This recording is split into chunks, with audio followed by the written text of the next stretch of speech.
Manikranjan. 17 Eco Contour.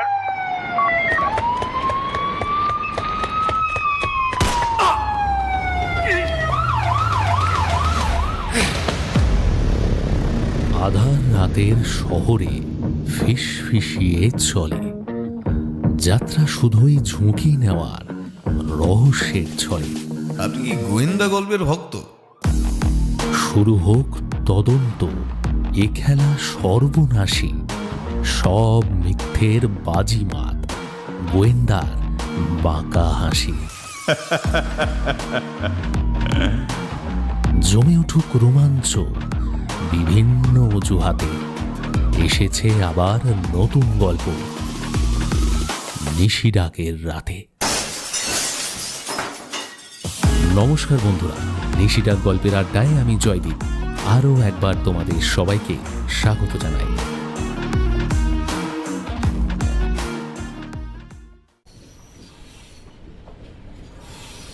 Hello, হ্যাঁ সোমনাথ, দোকানে আছিস তো? হ্যাঁ দাদা, দোকানেই আছি। তুমি কখন আসবে? এই তো আর কিছুক্ষণ লাগবে। আর ট্রেন থেকে নেমে তোকে ফোন করব। আর শোন, দোকান ছেড়ে কোথাও যাবি না, পুজোর সময় কিন্তু অনেক খদ্দের আসবে, ঠিক আছে? এই তোমার বাজার করা শেষ? হ্যাঁ, বাজার করা শেষ। একবার শুধু দেখবি, প্রত্যেকটা জিনিস দেখলেই বলবি কি জিনিস এনেছো দাদা। এবার পুজোয় স্পেশাল, শুধু সুবর্ণলতা বস্ত্রালয় একমাত্র ঠিকানা, ঠিক আছে? আর শোন, তোকে আসতে হবে না, আমি গাড়ি বলে রেখেছি। ট্রেন থেকে নেমে গাড়ি করে সব জিনিসপত্র নিয়ে আমি আসছি। আর ওই দুর্জয় কি ওখানে? হ্যাঁ দাদা, দুর্জয় দাদাবাবু আছে, সে তো খদ্দেরদের সব জিনিস দেখাচ্ছে। আচ্ছা বেশ, রাখছি রে। হ্যাঁ দাদা। এই বলে আমি ফোনটা নিজের প্যান্টের পকেটে রাখলাম। ট্রেনের জানলার দিকে তাকিয়ে এক মনে বসেছিলাম, পুরনো দিনের কিছু কথা ভাবছিলাম। ও দেখেছেন কাণ্ড, কথা বলতে বলতে আমার পরিচয়টাই দিইনি। নমস্কার, আমি নীল ভৌমিক। বিয়ে থা করিনি, কারণ এই বেশ দিব্যি আছি। মা মারা যাওয়ার পর আমি আমার গ্রামের বাড়ি ছেড়ে এখানে চলে এসেছি। বাবা অনেক ছোটবেলাতেই মারা গেছেন, সে কথা মায়ের মুখে শুনেছিলাম। বাবার মুখটা আমার ঠিক মনে পড়ে না। কাকুর সংসারে অনেকটা অবহেলার সাথেই বড় হয়েছি। মা মারা যেতে ডাক্তার ডাকা হয়েছিল। সে ডাক্তার এসে বলল যে মায়ের নাকি অনেক দিন ধরেই বুকে ব্যথা হতো, নিঃশ্বাস নিতে কষ্ট হতো। একবার নাকি ওই ডাক্তারকেই মা নিজের শরীর খারাপের কথা বলেছিল।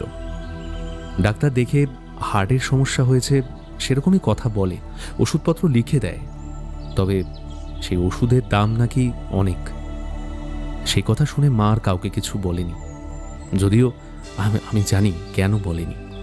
অভাবের সংসারে কাকু কাকিমার দয়ায় বেঁচে আছি যেখানে, সেখানে ওষুধের টাকা চাইতে গেলে হয়তো আরও কথা শোনাবে। এমনিতেই তো শুনতে হতো।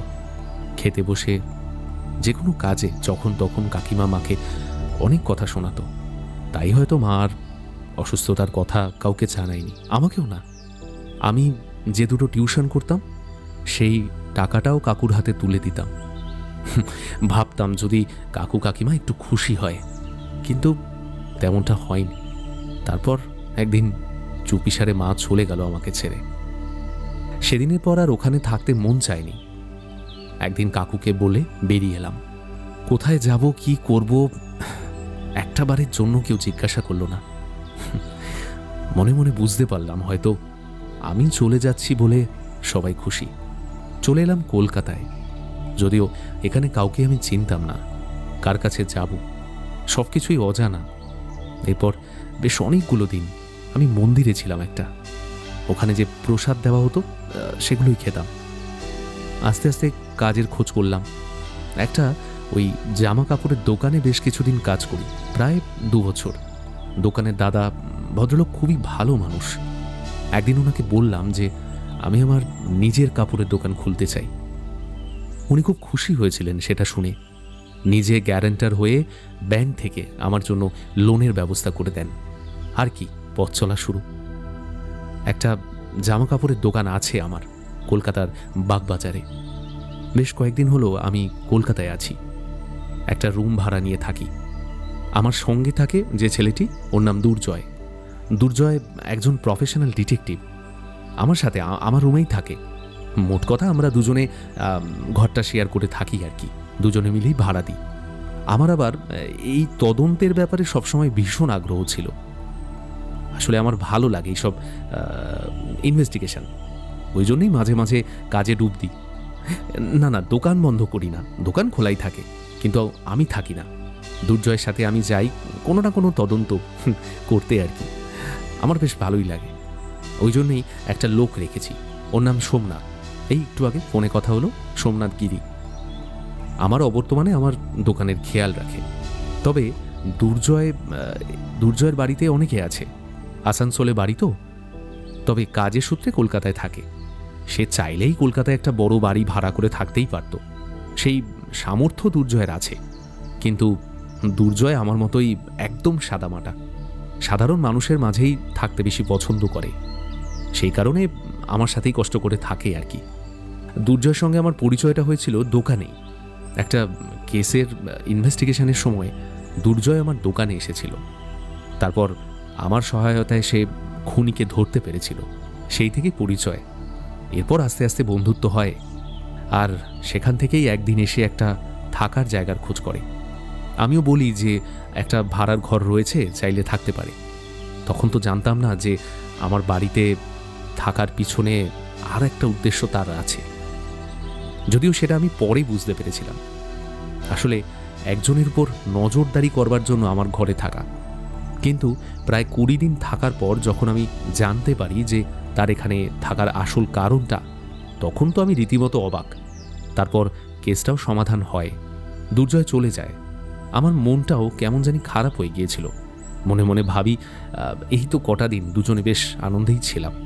আসলে একাকিত্ব জীবনে নতুন সঙ্গী পেলে যা হয়, ভালোই কাটছিল দিনগুলো। এরপর দুর্জয় চলে যাওয়ার পর আমি আবার সেই একা হয়ে যাই। ভালো লাগতো না মাঝে মাঝে, একদম বেশ মায়ায় পড়ে গিয়েছিল।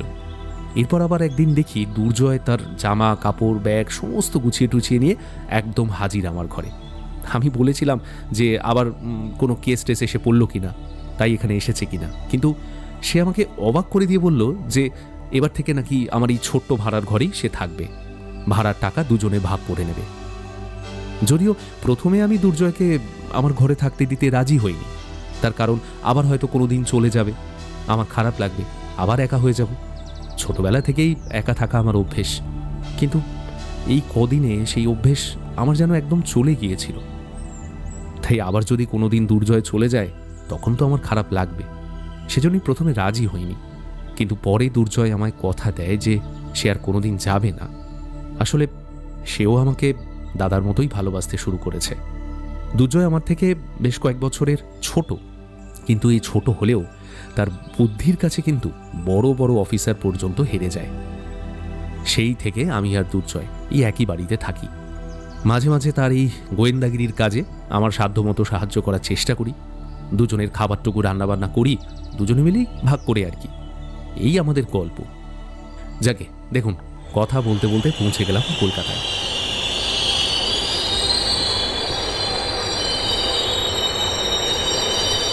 আমি গিয়েছিলাম নদিয়া, সেখান থেকে সব কিছু কিনে বাড়ি ফিরছি। অনেকগুলো বড় বড় ব্যাগ রয়েছে। ট্রেন থেকে নেমেই দেখলাম অনেকে দাঁড়িয়ে। তাদের হাত দেখাতেই দৌড়ে এসে ট্রেন থেকে সব ব্যাগপত্র নামিয়ে নিল। তারপর ধীরে সুস্থে সেই সব জিনিস নিয়ে চললাম আমার দোকান, ওই সুবর্ণলতা বস্ত্রালয়। হ্যাঁ, আমার মায়ের নামই রেখেছি সেই দোকানের নাম। দোকানে সব জিনিস রাখতে রাখতেই বেশ অনেকটা রাত হয়ে যায়। দুর্জয়, সোমনাথ আর আমি হাতে হাতে সব কাজটা করে নিলাম।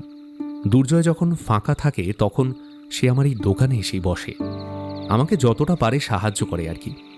এতটুকু অহংকার নেই দুর্জয়ের, না হলে দুর্জয় যে পরিবারের ছেলে, সেখান থেকে এইভাবে একটা ছোটোখাটো দোকানে কেউ বসতো না। কিন্তু দুর্জয় দোকানে বসে, বিনা সংকোচে খদ্দেরদের পছন্দ মতো সব জিনিস বার করে দেখায়। কোনোদিন ওর মুখে বিরক্তি ভাব দেখিনি। ওর ব্যাপারে যাই বলি না কেন সেটাই কম হবে। দুর্জয়দের পারিবারিক ব্যবসা আছে, কলকাতাতে তো আছেই, তার সাথে বেশ কয়েকটা রাজ্যে তাদের সোনার আর ডায়মন্ডের কারবার। সেই বংশের ছেলে হয়ে শুধুমাত্র নিজের একটা পরিচিতি তৈরি করতে তার এই ডিটেকটিভের কাজ। এটা তার কাছে শুধু একটা কাজ নয়, এটা ওর ভালো লাগা, ভালোবাসা, বুঝতে পারি আমি। যাকে অনেক কথা হলো, বাকি কথা না হয় গল্প চলাকালীনই শোনা যাক। এখন অনেকটা রাত হয়ে যাওয়ার জন্য আর বাড়িতে গিয়ে রান্না করতে ইচ্ছে হলো না। দোকান বন্ধ করে রাস্তার একটা দোকান থেকে গরম গরম রুটি আর তরকারি নিয়ে বাড়ি ফিরলাম। সঙ্গে ছিল দুর্জয়। সারাদিনের ক্লান্তির জন্য চোখগুলো যেন বন্ধ হয়ে আসছিল আমার। কোনো রকমে খাবার দাবার খেয়ে নিজেদের বিছানায় গিয়ে শুয়ে পড়লাম।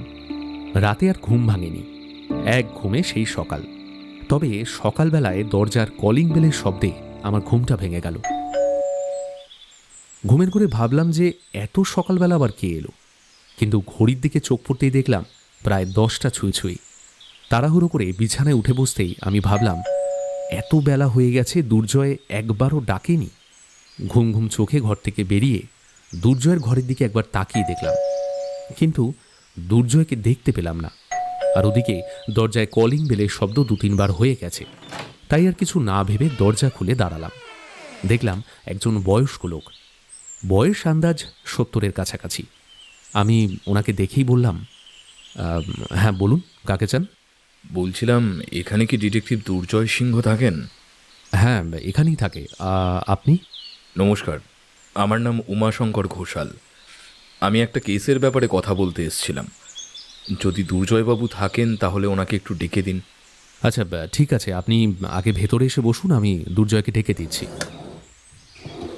এই বলে আমি ওনাকে বসার ঘরে বসিয়ে দুর্জয়ের ঘরে গেলাম, কিন্তু দুর্জয়কে দেখতে পেলাম না। ফোনটা হাতে নিয়ে ফোন করলাম একটা ওকে। দুর্জয় ফোনটা তুলতেই আমি বললাম, হ্যালো, হ্যাঁ দুর্জয়, তুমি কোথায় আছো? কেন, কি হয়েছে? আরে বলো না, কোথায় আছোটা কোথায়? আরে দোকানে আছি। কেন, হয়েছেটা কি? দোকানে চলে গেছো? আরে এত বেলা হয়ে গেল, একবারও আমাকে ডাকলে না?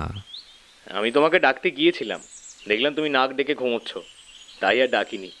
আচ্ছা সে নয়, ঠিক আছে, কিন্তু এখন একবার বাড়িতে এসো তো। একজন ভদ্রলোক এসছেন, সম্ভবত কোনো কেসের ব্যাপারে হয়তো তোমায় কিছু বলবেন, খোঁজ করছেন তোমার। আচ্ছা, তা এখনই যেতে বললো? হ্যাঁ তাই তো বললেন। আর দোকানে তো সোমনাথ আছে তো? হ্যাঁ, তা আছে। হ্যাঁ ঠিক আছে, তাহলে তাড়াতাড়ি চলে এসো, উনি অনেকক্ষণ ওয়েট করছেন। আচ্ছা বেশ, রাখো, আসছি। এরপর প্রায় মিনিট 10 পর দুর্জয় এসে পৌঁছলো বাড়িতে। আমি দুর্জয়ের সঙ্গে সেই ভদ্রলোকের পরিচয় করিয়ে দিতেই ভদ্রলোক বললেন, বড় আশা নিয়ে এসেছি আপনার কাছে। আপনাকে আমার একটা উপকার করতেই হবে। কি হয়েছে সেটা না জেনে কি করে বলি বলুন তো যে আমি আপনার উপকার করতে পারবো কি না? আগে আপনি বলুন কি হয়েছে। দুর্জয়ের কথা শুনে সেই ভদ্রলোক আমার দিকে তাকালো। দুর্জয় বলে উঠল, চিন্তা নেই, নীলদা আমার দাদার মতো, বলতে পারেন আমার অ্যাসিস্ট্যান্ট, তাই ওর সামনে আপনি যা ইচ্ছে বলতে পারেন। নীলদা, একটু চায়ের ব্যবস্থা করো না গো। না না, তার কোনো দরকার নেই। আমি খুব জরুরি একটা কাজে আপনার কাছে ছুটে এসেছি, তাই চায়ের কোনো দরকার নেই। আর কিছু মনে করবেন না, এই সময় আমি চা খাই না। ও আচ্ছা, তাহলে ঠান্ডা কিছু খাবেন? না না, ঠিক আছে, আগে আমি কথাগুলো বলে নিই। বেশ, ঠিক আছে, বলুন। আমার নাম Umashankar Ghoshal. Ghoshal gold and jewellery, সেই দোকানের মালিক আমার বাবা ছিলেন। তারপর বাবা মারা যাওয়ার পর সেই দোকানের দায়িত্ব পরবর্তীকালে আমি সামলেছিলাম। তবে এখন সেই দোকানের সমস্ত দায়িত্ব আমার ছেলের হাতেই আমি তুলে দিয়েছি। আমার সমস্ত সম্পত্তির একমাত্র উত্তরাধিকারী আমার ছেলে। তাই মানে যেমন সব বাবারাই করে থাকে আর কি, তেমনই আমার সমস্ত সম্পত্তির মালিক আমি ওকেই করে দিয়েছি। দলিল করা হয়, কিন্তু আমার সেই দলিল চুরি হয়ে গেছে। প্রথমে ভেবেছিলাম আমি হয়তো ভুল করে অন্য জায়গায় রেখেছি, কিন্তু না, সেই দলিল আমি সব জায়গায় খুঁজেছি কিন্তু পাইনি। সবটা শুনে দুর্জয় বলল, তাতে কি হয়েছে, মানে আপনি আবার নতুন করে দলিল তৈরি করিয়ে নিন, তাহলেই তো সব সমস্যার সমাধান হয়ে যায়। এতে আমি আপনার কি সাহায্য করতে পারি? মানে আমি তো উকিল নই না। আপনি আমার কাছে কেন এসছেন? প্রথমবার দলিল হারিয়ে যাওয়ার পর আমি আবার নতুন দলিল করিয়েছিলাম, কিন্তু বিশ্বাস করবেন না, সে দলিলও হারিয়ে গেছে। তারপর আমি আরও 3বার দলিল করিয়েছি, কিন্তু সেই একইভাবে দলিল হারিয়ে গেছে। আমি বুঝতে পারছি না এইভাবে দলিল হারিয়ে যাচ্ছে কিভাবে। আমার ধারণা দলিল কেউ চুরি করে নিচ্ছে। পুলিশকে জানাইনি এই ব্যাপারে, কারণ পুলিশের ওপর আমার তেমন একটা ভরসা নেই। তাই বলতে পারেন অনেকটা নিরুপায় হই আপনার কাছে আসা। এবার আপনি খুঁজে বার করুন দলিল কে চুরি করছে। বুঝতে পারছি, মানে আপনি বলতে চাইছেন যে আপনি যতবারই দলিল তৈরি করছেন ততবারই আপনার ঘর থেকে হারিয়ে যাচ্ছে। আপনার ধারণা সেই দলিল কেউ চুরি করছে। বেশ, ঠিক আছে, কেসটা আমি নিচ্ছি। এখন আমি আপনাকে কিছু প্রশ্ন করব, সেগুলো একটু উত্তর দিন। হ্যাঁ বলুন, কি জানতে চান? আপনার কোনো ভাই বোন আছে? হ্যাঁ আছে, এক বোন আছে, তবে তার বিয়ে হয়ে গেছে। আচ্ছা, আপনার পৈতৃক সম্পত্তি ছিল? মানে আমি বলতে চাইছি আপনার বাবার কোনো সম্পত্তি, যার অংশীদার হিসেবে আপনার বোনেরও তাহলে সেটার ওপর সমান অধিকার থাকে? হ্যাঁ, পৈতৃক সম্পত্তি বলতে তো দোকানটা তো আমার বাবাই প্রতিষ্ঠা করেছিলেন। এবার বাবার যা কিছু ছিল সেই সব আমিই পেয়েছি। আর বোনের বিয়ে হয়েছে আজ থেকে অনেক বছর আগে, তাই এখনকার যেমন ছেলে আর মেয়েকে বাবার সম্পত্তির ভাগ দেওয়া হয়, তখনকার দিনে তো তেমন কিছুই হয়নি। বোনের বিয়ের সময় বাবা যা কিছু দিয়েছেন সেটাই বোন নিয়েছে। তারপর এমনি কোনো সম্পত্তি তো বাবা বোনকে দেননি। আচ্ছা, বুঝলাম। আপনি তো বললেন আপনার সমস্ত সম্পত্তির উত্তরাধিকারী আপনার ছেলে, আর কেউ অংশীদার নেই। তাহলে এখানে দলিল চুরি হতে পারে কি করে? আপনি ভালো করে খুঁজে দেখেছেন তো? মানে আমার ব্যাপারটা কেমন একটা লাগছে। না না, আমার সমস্ত সম্পত্তির অংশীদার আমার ছেলে আর মেয়ে। আমি বলতে চাইছি যে প্রথমে যে দলিলটা আমি করিয়েছিলাম সেই দলিলে সমস্ত সম্পত্তির উত্তরাধিকারী আমি আমার ছেলেকেই করেছিলাম, কিন্তু পরবর্তীকালে সেই দলিল আমি বাদ দিয়ে নতুন দলিল তৈরি করি। সেখানে আমি আমার মেয়েকেও সমান সম্পত্তির অধিকার দিই। হ্যাঁ, এইবার পুরো ঘটনাটা বুঝতে পারছি। মানে আপনার এক ছেলে এক মেয়ে, তাহলে তো সমস্ত সম্পত্তি আপনার দুই ছেলে মেয়ের মধ্যে ভাগ করে দেওয়ার কথা। সেটা না করে আপনি সব সম্পত্তি আপনার ছেলের নামে কেন করে দিলেন? মানে এটা তো ঠিক না। হ্যাঁ ঠিক বলেছেন আপনি। এ কথা যখন আমি বুঝতে পারি তখন আমি আগের দলিল বাদ দিয়ে নতুনভাবে দলিল তৈরি করি, আর সেই দলিলে আমি আমার ছেলে মেয়ে দুজনকেই সমান অধিকার দিই। সমস্ত সম্পত্তি দুজনের মধ্যে সমান ভাগে ভাগ করে দিই, কিন্তু তারপর থেকে সেই নতুন দলিল প্রতিবার হারিয়ে যায়। আমি বুঝতে পারছি না কেন এমনটা হচ্ছে, আর এখন সেটাই আপনাকে খুঁজে বার করতে হবে। দেখুন, সবটা শোনার পরে কিন্তু আপনার ছেলেকেই সন্দেহের তালিকায় প্রথমে রাখতে হচ্ছে। আপনিও কি আপনার ছেলেকে সন্দেহ করেন? দেখুন, আমি বাবা হয়ে সেটা কি করে বলতে পারি? এখন সেটা আপনাকেই খুঁজে বার করতে হবে। না না, দেখুন, সম্পত্তির ভাগ যখন হয়েছে তখন সেদিক দিয়ে দলিল চুরির প্রথম সাসপেক্ট কিন্তু আপনার ছেলে, কারণ সম্পত্তিতে তার ভাগ কমে যাচ্ছে। এই রকম পরিস্থিতিতে সে চাইবে যে দলিল চুরি করতে। এখন প্রশ্ন হলো, যদি আপনার ছেলেই দলিল চুরি করে থাকে তখন আপনি সেটা মেনে নিতে পারবেন তো? শাস্তি দিতে তখন পিছপা হবেন না তো? আমি সেইটুকুই জানতে চাইছি। দেখুন, তদন্ত করে যদি আপনি জানতে পারেন যে এই দলিল চুরির পেছনে আমার ছেলের হাত আছে, তাহলে আমি কথা দিচ্ছি এই অন্যায়ের জন্য যা শাস্তি হয় তাই আমি ওকে দেব। আচ্ছা বেশ, আরেকটা প্রশ্ন। হ্যাঁ বলুন। আপনার বাড়িতে কে কে আছে? বাড়িতে আমি আর ছেলে আর দুজন কাজের লোক আছে, একজন ছেলে আর একজন মেয়ে। ছেলেটা সমস্ত বাইরের কাজ করে, যেমন বাজার করা থেকে শুরু করে সব কাজ ওই করে দেয়, আর মেয়েটা বাড়ির সব কাজ করে। বাড়িতে রান্না বান্না থেকে শুরু করে ঘর মোছা থেকে কাপড় জামা পরিষ্কার করা সবই ও করে। ও, আপনার মেয়ে থাকে না? মানে ওর কি বিয়ে হয়ে গেছে? না না, বিয়ে হয়নি, তবে ও আমাদের সাথে থাকে না, ও আলাদা থাকে। বাইরে থাকে বুঝি? না না, বাইরে থাকে না, কলকাতাতেই থাকে, তবে আমাদের সাথে না, আলাদা থাকে। মানে দাদার সঙ্গে সম্পত্তি নিয়ে ঝামেলার জন্য আলাদা থাকে, তাই তো? না তেমনটা নয়, আসলে কিছু ব্যক্তিগত কারণের জন্য। উমাশঙ্কর বাবুর কথা শুনে আমি বুঝতে পারলাম যে উনি কিছু গোপন করার চেষ্টা করছেন।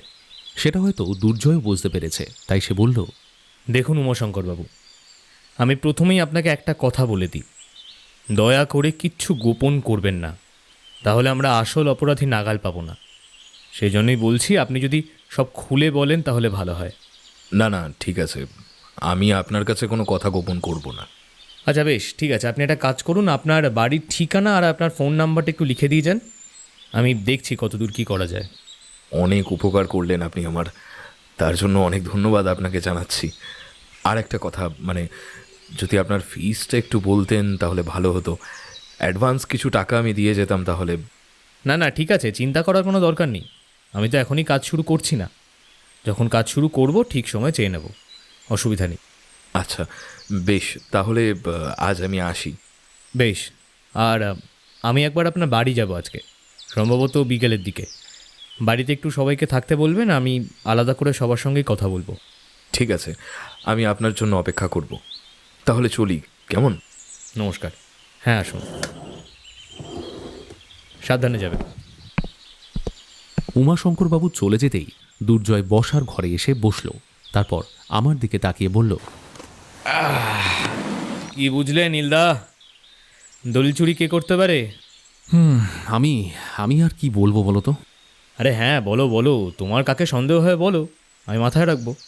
দেখো, উমাশঙ্করবাবু যা বলে গেলেন তাতে আমি যেটুকু বুঝতে পারলাম, তাতে তো ওনার ছেলের উপরই বেশি সন্দেহ হচ্ছে। আর তার সম্পত্তির ভাগ হয়েছে, তাই স্বভাবতই তিনি চুরিটা করতে পারেন বলে আমার মনে হয়। তোমার কি মনে হয়? দেখো, আপাতত আমি কিছুই মনে করছি না, যদিও আমার ক্ষেত্রেও প্রথম সাসপেক্ট অবশ্যই ছেলে। এবার দেখা যাক তদন্তে কত দূর কী পাওয়া যায়। হয়তো তারপর দেখা গেল যে কেঁচো খুঁড়তে কে উঠে বেরিয়ে এসছে, তখন কি করবে? কি বলছো তুমি? আমি তো কিছুই বুঝতে পারছি না। আর কিছু বুঝতে হবে না, তুমি এক্ষুনি স্নানে যাও তো, তাড়াতাড়ি স্নান সেরে এসো, খুব খিদে পেয়েছে, খাবার দেবো। আরে রান্না হয়নি তো এখনো। কে বললো হয়নি? সকালে আমি রান্না করেই দোকানে গেছি। আর কোনো কথা নয়, তুমি জলদি স্নানটা সেরে এসো, আমি খাবার গরম করে টেবিলে বসছি, এসো। হ্যাঁ চলো, আমি একবার সোমনাথকে ফোন করে তাহলে স্নান করতে যাচ্ছি। বেশ, যাও। এরপর দুর্জয় রান্নাঘরের দিকে চলে গেল, আর আমি হাতে ফোন নিয়ে সোমনাথকে ফোন করলাম।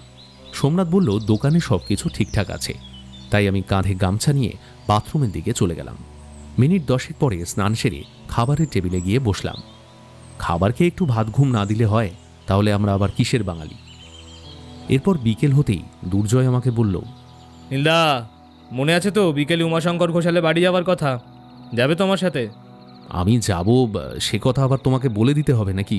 তুমি তো খুব ভালো করে জানো যে এইসব কাজে আমি সব সময় রেডি। কখন বেরোবে বলো, তৈরি হয়ে নিচ্ছি। আর সোমনাথকে আমি আগেই জানিয়ে দিয়েছি বিকেলে আসতে পারবো না। সোমনাথ তার কিছুই বলেনি, শুধু বলেছে চিন্তা করতে হবে না, সে আছে। আর ওর উপর আমার ভরসা আছে। ঠিক আছে, আমি তৈরি হয়ে আসছি, বেরিয়ে পড়বো। বেশ। এরপর আমরা একটা ট্যাক্সি ধরে উমাশঙ্কর ঘোষালের বাড়িতে গিয়ে হাজির হলাম।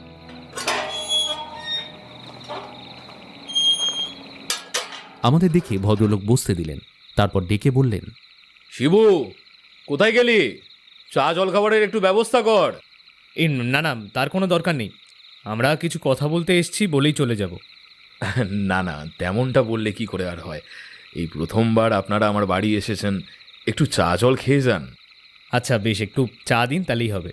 ঠিক আছে ঠিক আছে। শিবু, 3 কাপ চা নিয়ে আয়। এরপর মিনিট 5 মধ্যেই একজন রোগা পাতলা ছেলে একটা ট্রেতে করে 3 কাপ চা নিয়ে এলো। সেগুলো টেবিলে নামিয়ে দিয়ে আবার ভিতরে চলে গেল।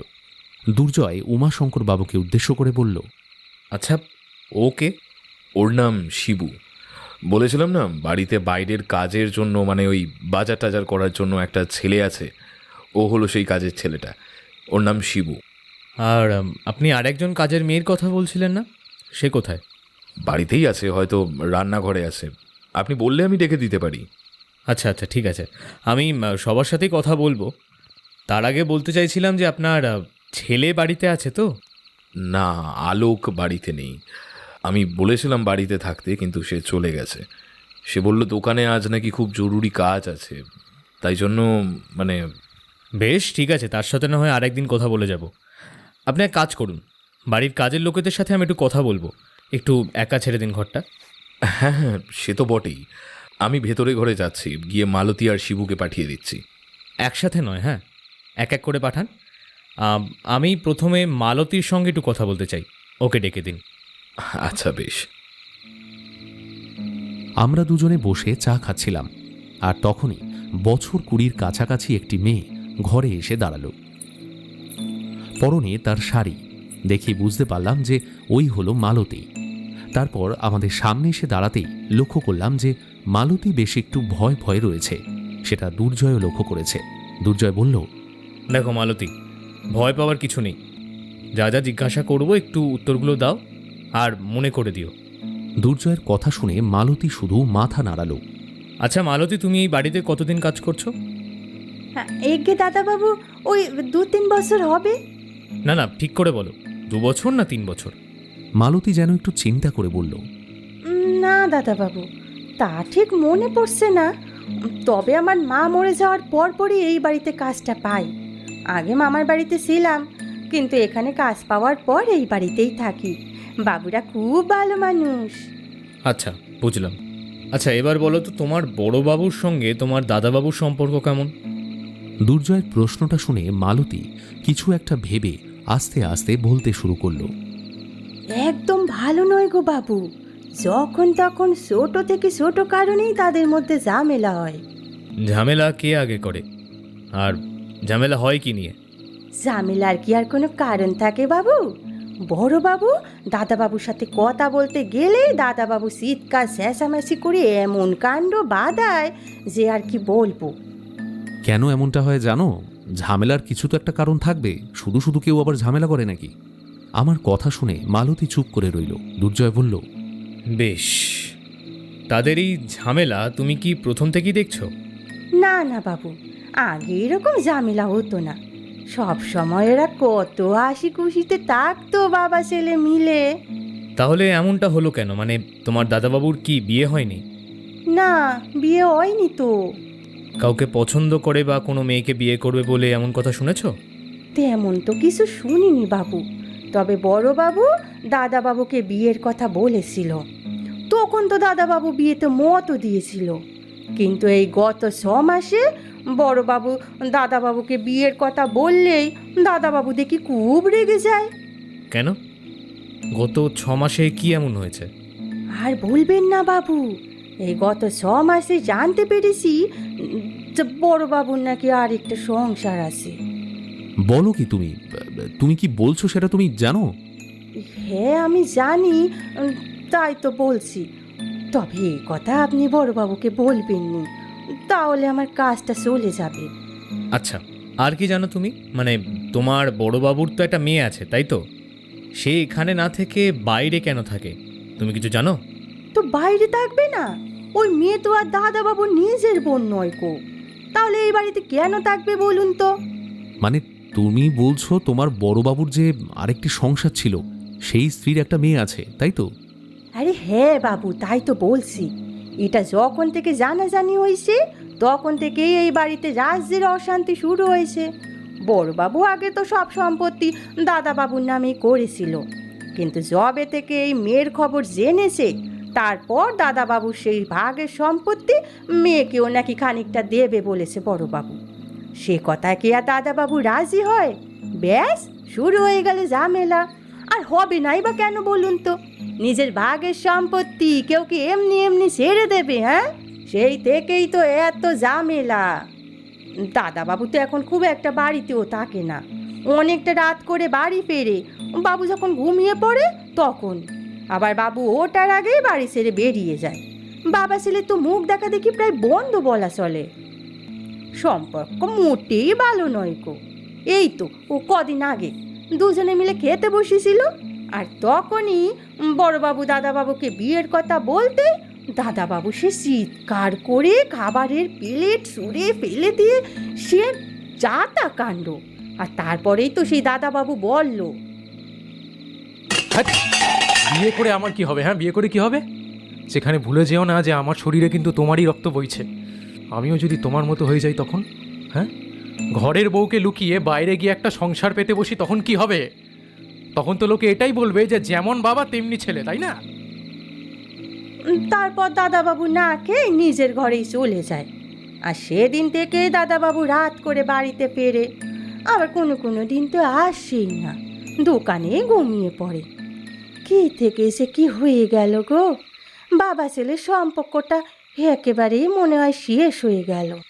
আচ্ছা মালতী, তোমার দাদাবাবুর মা কবে মারা গেছেন? আমি যতটুকু শুনেছি দাদাবাবুর মা নাকি অনেক দিন আগেই মারা গেছেন।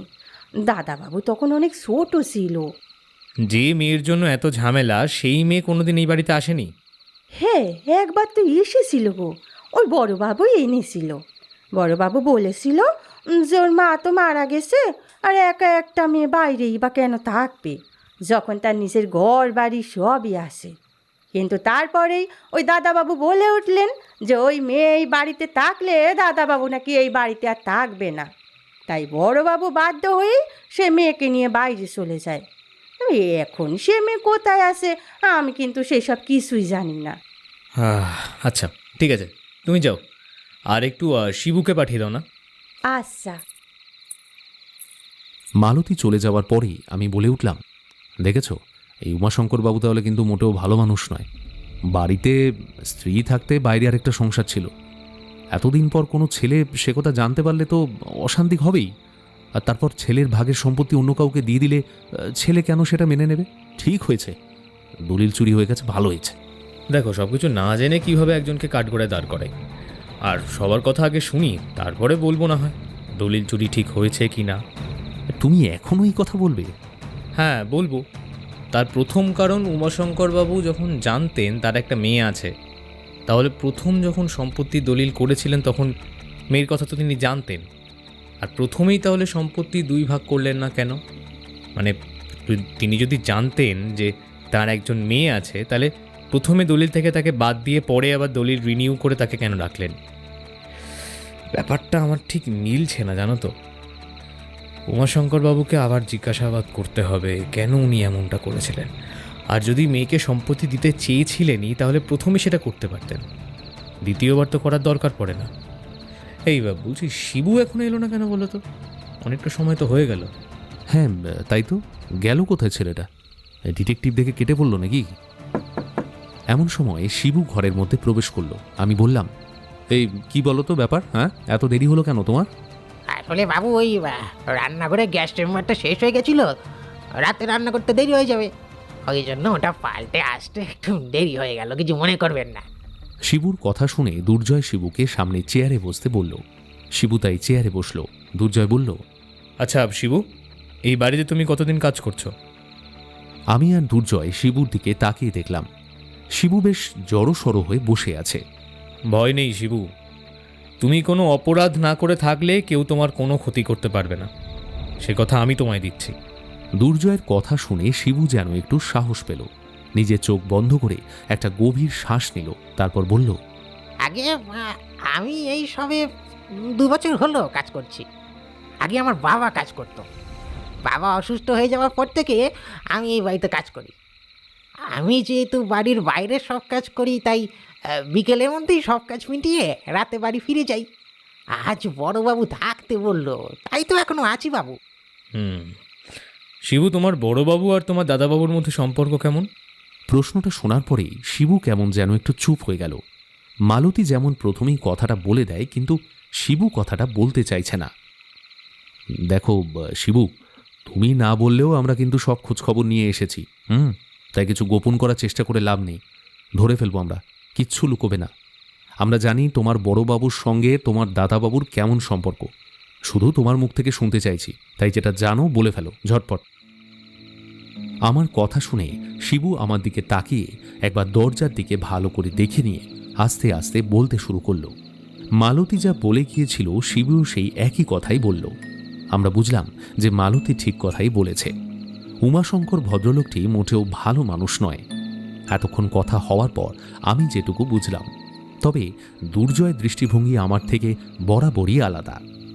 যাই হোক না কেন, শিবু আর মালতীর সাথে কথা বলার পর দুর্জয় উমাশঙ্কর বাবুকে ডাকলেন। দুর্জয় বলল, উমাশঙ্করবাবু, আমাদের যেটুকুনি জানার সেটুকুনি জানা হয়ে গেছে। কি বুঝলেন তাহলে? কে নিতে পারে দলিলটা? বাড়ির কাজের লোকই কি তাহলে চুরি করেছে? দেখুন, সেটা এখনই বলতে পারছি না, আপনার ছেলের সঙ্গে একটু কথা বলি আগে, তারপর সবটা জানাবো। আপনি একটা কাজ করুন, আপনার দোকানের ঠিকানাটা একটু দিয়ে দেবেন, সঙ্গে আপনার ছেলের ফোন নাম্বারটাও। আমি একবার আপনার ছেলের সঙ্গে একটু কথা বলতে চাই। আর হ্যাঁ, আপনার মেয়ে কোথায় থাকে তার ঠিকানা এবং সেই ফোন নাম্বারটাও। আবার ওকে কি দরকার? দেখুন, সম্পত্তি আপনি যখন আপনার মেয়ের নামে করেছেন তখন তার সঙ্গে তো কথা বলতেই হবে।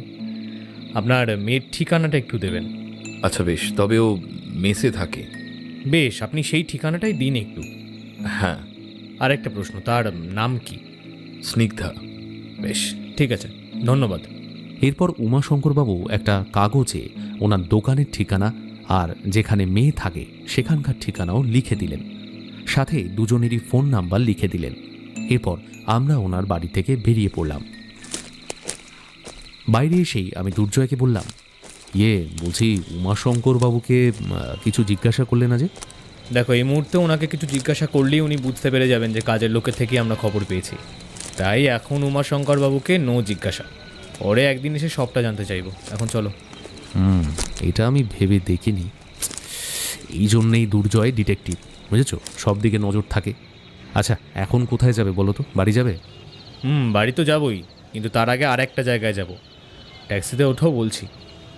একটা ট্যাক্সি ডেকে আমরা তাতে উঠে বসলাম। তখনই দুর্জয় বলল, দাদা, শ্যামবাজারের ঘোষাল গোল্ড অ্যান্ড জুয়েলারির দোকানটা এখান থেকে কতদূর? দুর্জয়ের কথা শুনে আমি বুঝতে পারলাম আমরা এখন উমাশঙ্কর বাবুর সোনার দোকানে যাচ্ছি, যেখানে ওনার ছেলে আলোক রয়েছে। আমি তাই আর প্রশ্ন করলাম না। এরপর আমরা ঘোষাল গোল্ড অ্যান্ড জুয়েলারি দোকানের সামনে এসে দাঁড়ালাম। দরজা ঠেলে ভেতরে যেতেই রিসেপশন থেকে একজন ভদ্রমহিলা বললেন, স্যার বলুন, আপনাকে কিভাবে সাহায্য করতে পারি? না, আমাদের কোনো সাহায্যের দরকার নেই। না না, আমি সেটা বলতে চাইনি। আমি বলতে চাইছি আপনারা কি ধরনের গয়না দেখতে চান, গোল্ড নাকি হিরে? ওই জন্যই বললাম সাহায্য করার কথা। মহিলা রিসেপশনিস্টের কথা শুনে এবার সত্যিই আমার লজ্জা লাগলো। আমি কি বলবো ভাবছিলাম। তখনই দুর্জয় বলল, নমস্কার, বলছি আলোকবাবু দোকানে আছেন? হ্যাঁ স্যার, দোকানেই আছেন। আপনি আমাদের বলতে পারেন আপনাদের কীরকম ওজনের গয়না লাগবে, আমরা তেমন গয়নাই দেখাবো। না, অ্যাকচুয়ালি আমরা কোনো জুয়েলারি দেখতে আসিনি। আমরা আলোকবাবুর সঙ্গে একটু কথা বলতে চাই। আমি একজন প্রাইভেট ডিটেকটিভ, একটা কেসের ব্যাপারে একটু কথা বলতে চাই। ওনাকে খুব দরকার, একটু ডেকে দেবেন? দুর্জয়ের কথা শুনে সেই ভদ্রমহিলা যেন বেশ খানিকটা অবাকই হলেন। তারপর ফোন করে বলতে শুরু করলেন, স্যার, একজন ডিটেকটিভ এসেছেন, আপনার সাথে কথা বলতে চান। আপনি কি একটু বাইরে আসবেন? ফোনের ওপাশ থেকে কি উত্তর এলো সেটা আমরা দুজনেই বুঝতে পারলাম না। শুধু ভদ্রমহিলা বললেন, আপনারা একটু অপেক্ষা করুন, স্যার আসছেন বললেন। ঠিক আছে, আমরা এখানেই অপেক্ষা করছি। আমরা ওখানে দাঁড়িয়ে অপেক্ষা করছিলাম। এমন সময় দোকানের ভেতরের কেবিন থেকে একজন জোয়ান ছেলে বেরিয়ে এলো। আমাদের কাছে এসে বলল, নমস্কার, আমি অলোক ঘোষাল। কি ব্যাপার, আপনারা আমার সাথে কথা বলতে এসেছেন? নমস্কার আলোকবাবু, আমার নাম দুর্জয় সিংহ। আমি একজন প্রাইভেট ডিটেকটিভ। আমাকে আপনার বাবা উমাশঙ্কর ঘোষাল হায়ার করেছেন। বাবার নাম শুনে আলোকবাবু আর কিছু জিজ্ঞাসা করলেন না, তৎক্ষণাৎ বললেন, চলুন আমার কেবিনে যাই, বাকি কথা ওখানেই হবে। এরপর আলোকবাবু আমাদের দুজনকে ওনার কেবিনে নিয়ে গিয়ে বসালেন। দুর্জয় টেবিলে রাখা একটা ফটো ফ্রেমের দিকে একদৃষ্টিতে কিছুক্ষণ তাকিয়ে ভালো করে সেই ছবিখানা দেখে নিল। আমিও দেখলাম। ছবিটা দেখে খুব ভালো করেই বুঝতে পারলাম যে ছবিতে নিশ্চয়ই আলোকবাবু আর ওনার মা রয়েছেন। তখনই আলোকবাবু বললেন, আগে হ্যাঁ, এই ছবিটা আমার মায়ের, আর এটাই আমার মায়ের শেষ স্মৃতিচিহ্ন। মায়ের আর কোনো ছবি আমার কাছে নেই। আসলে খুব ছোটোবেলায় আমার মা আমাকে রেখে মারা যান। আচ্ছা, বাদ দিন ওসব কথা। ওসব কথা মনে করলে ভীষণ কষ্ট হয়। যাকে হ্যাঁ, আপনারা বলো না, আমি আপনাদের জন্য কি করতে পারি? সাহায্য তো আপনার লাগবেই, কিন্তু তার আগে বলুন আপনার মা কিভাবে মারা গিয়েছিল, মানে সেই ব্যাপারে আপনি কিছু জানেন? আগে না, তেমন কিছু জানি না। বাবা শুধু বলেছিলেন যে মা মারা গেছে, ব্যাস। তারপরে আমি আর কিছুই জানি না। আর আমিও কোনোদিন বাবাকে এই ব্যাপারে কিছুই জিজ্ঞেস করিনি তেমনভাবে। বুঝলাম। আচ্ছা, আপনার বাবা আমাকে হায়ার করেছেন ওনার দলিল হারিয়ে যাওয়ার ব্যাপারে তদন্ত করতে। বারবার উনি দলিল তৈরি করছেন এবং তার দলিল হারিয়ে যাচ্ছে। তাই তিনি মনে করেন তার দলিল হারিয়ে যায় না, তার দলিল কেউ চুরি করছে। এবং এই সন্দেহের তালিকায় কিন্তু সবার প্রথমে আপনার নাম আছে। তাই তদন্ত যেহেতু আমি করছি, এই কেসের সঙ্গে যুক্ত সকল মানুষের সঙ্গেই আমায় কথা বলতে হবে। আর আপনার বাবা যে একজন ডিটেকটিভকে হায়ার করেছে, আপনি নিশ্চয়ই সে ব্যাপারে জানেন। বাবা আমাকে বলেছিল। আর এটাও আমি জানি যে দলিল চুরির ঘটনায় আমার নামটা থাকবে। বাবার কাছে এটাই আশা করা যায়। তবে আমি 100% গ্যারেন্টি দিয়ে বলতে পারি যে এই দলিল আমি চুরি করিনি, কারণ বাবার সম্পত্তির ওপর আমার কোনো রকম ইন্টারেস্ট নেই। আমার চাই না। কেন? কেন মানে? বাবা আপনাকে তার গুণের কথা বলেনি?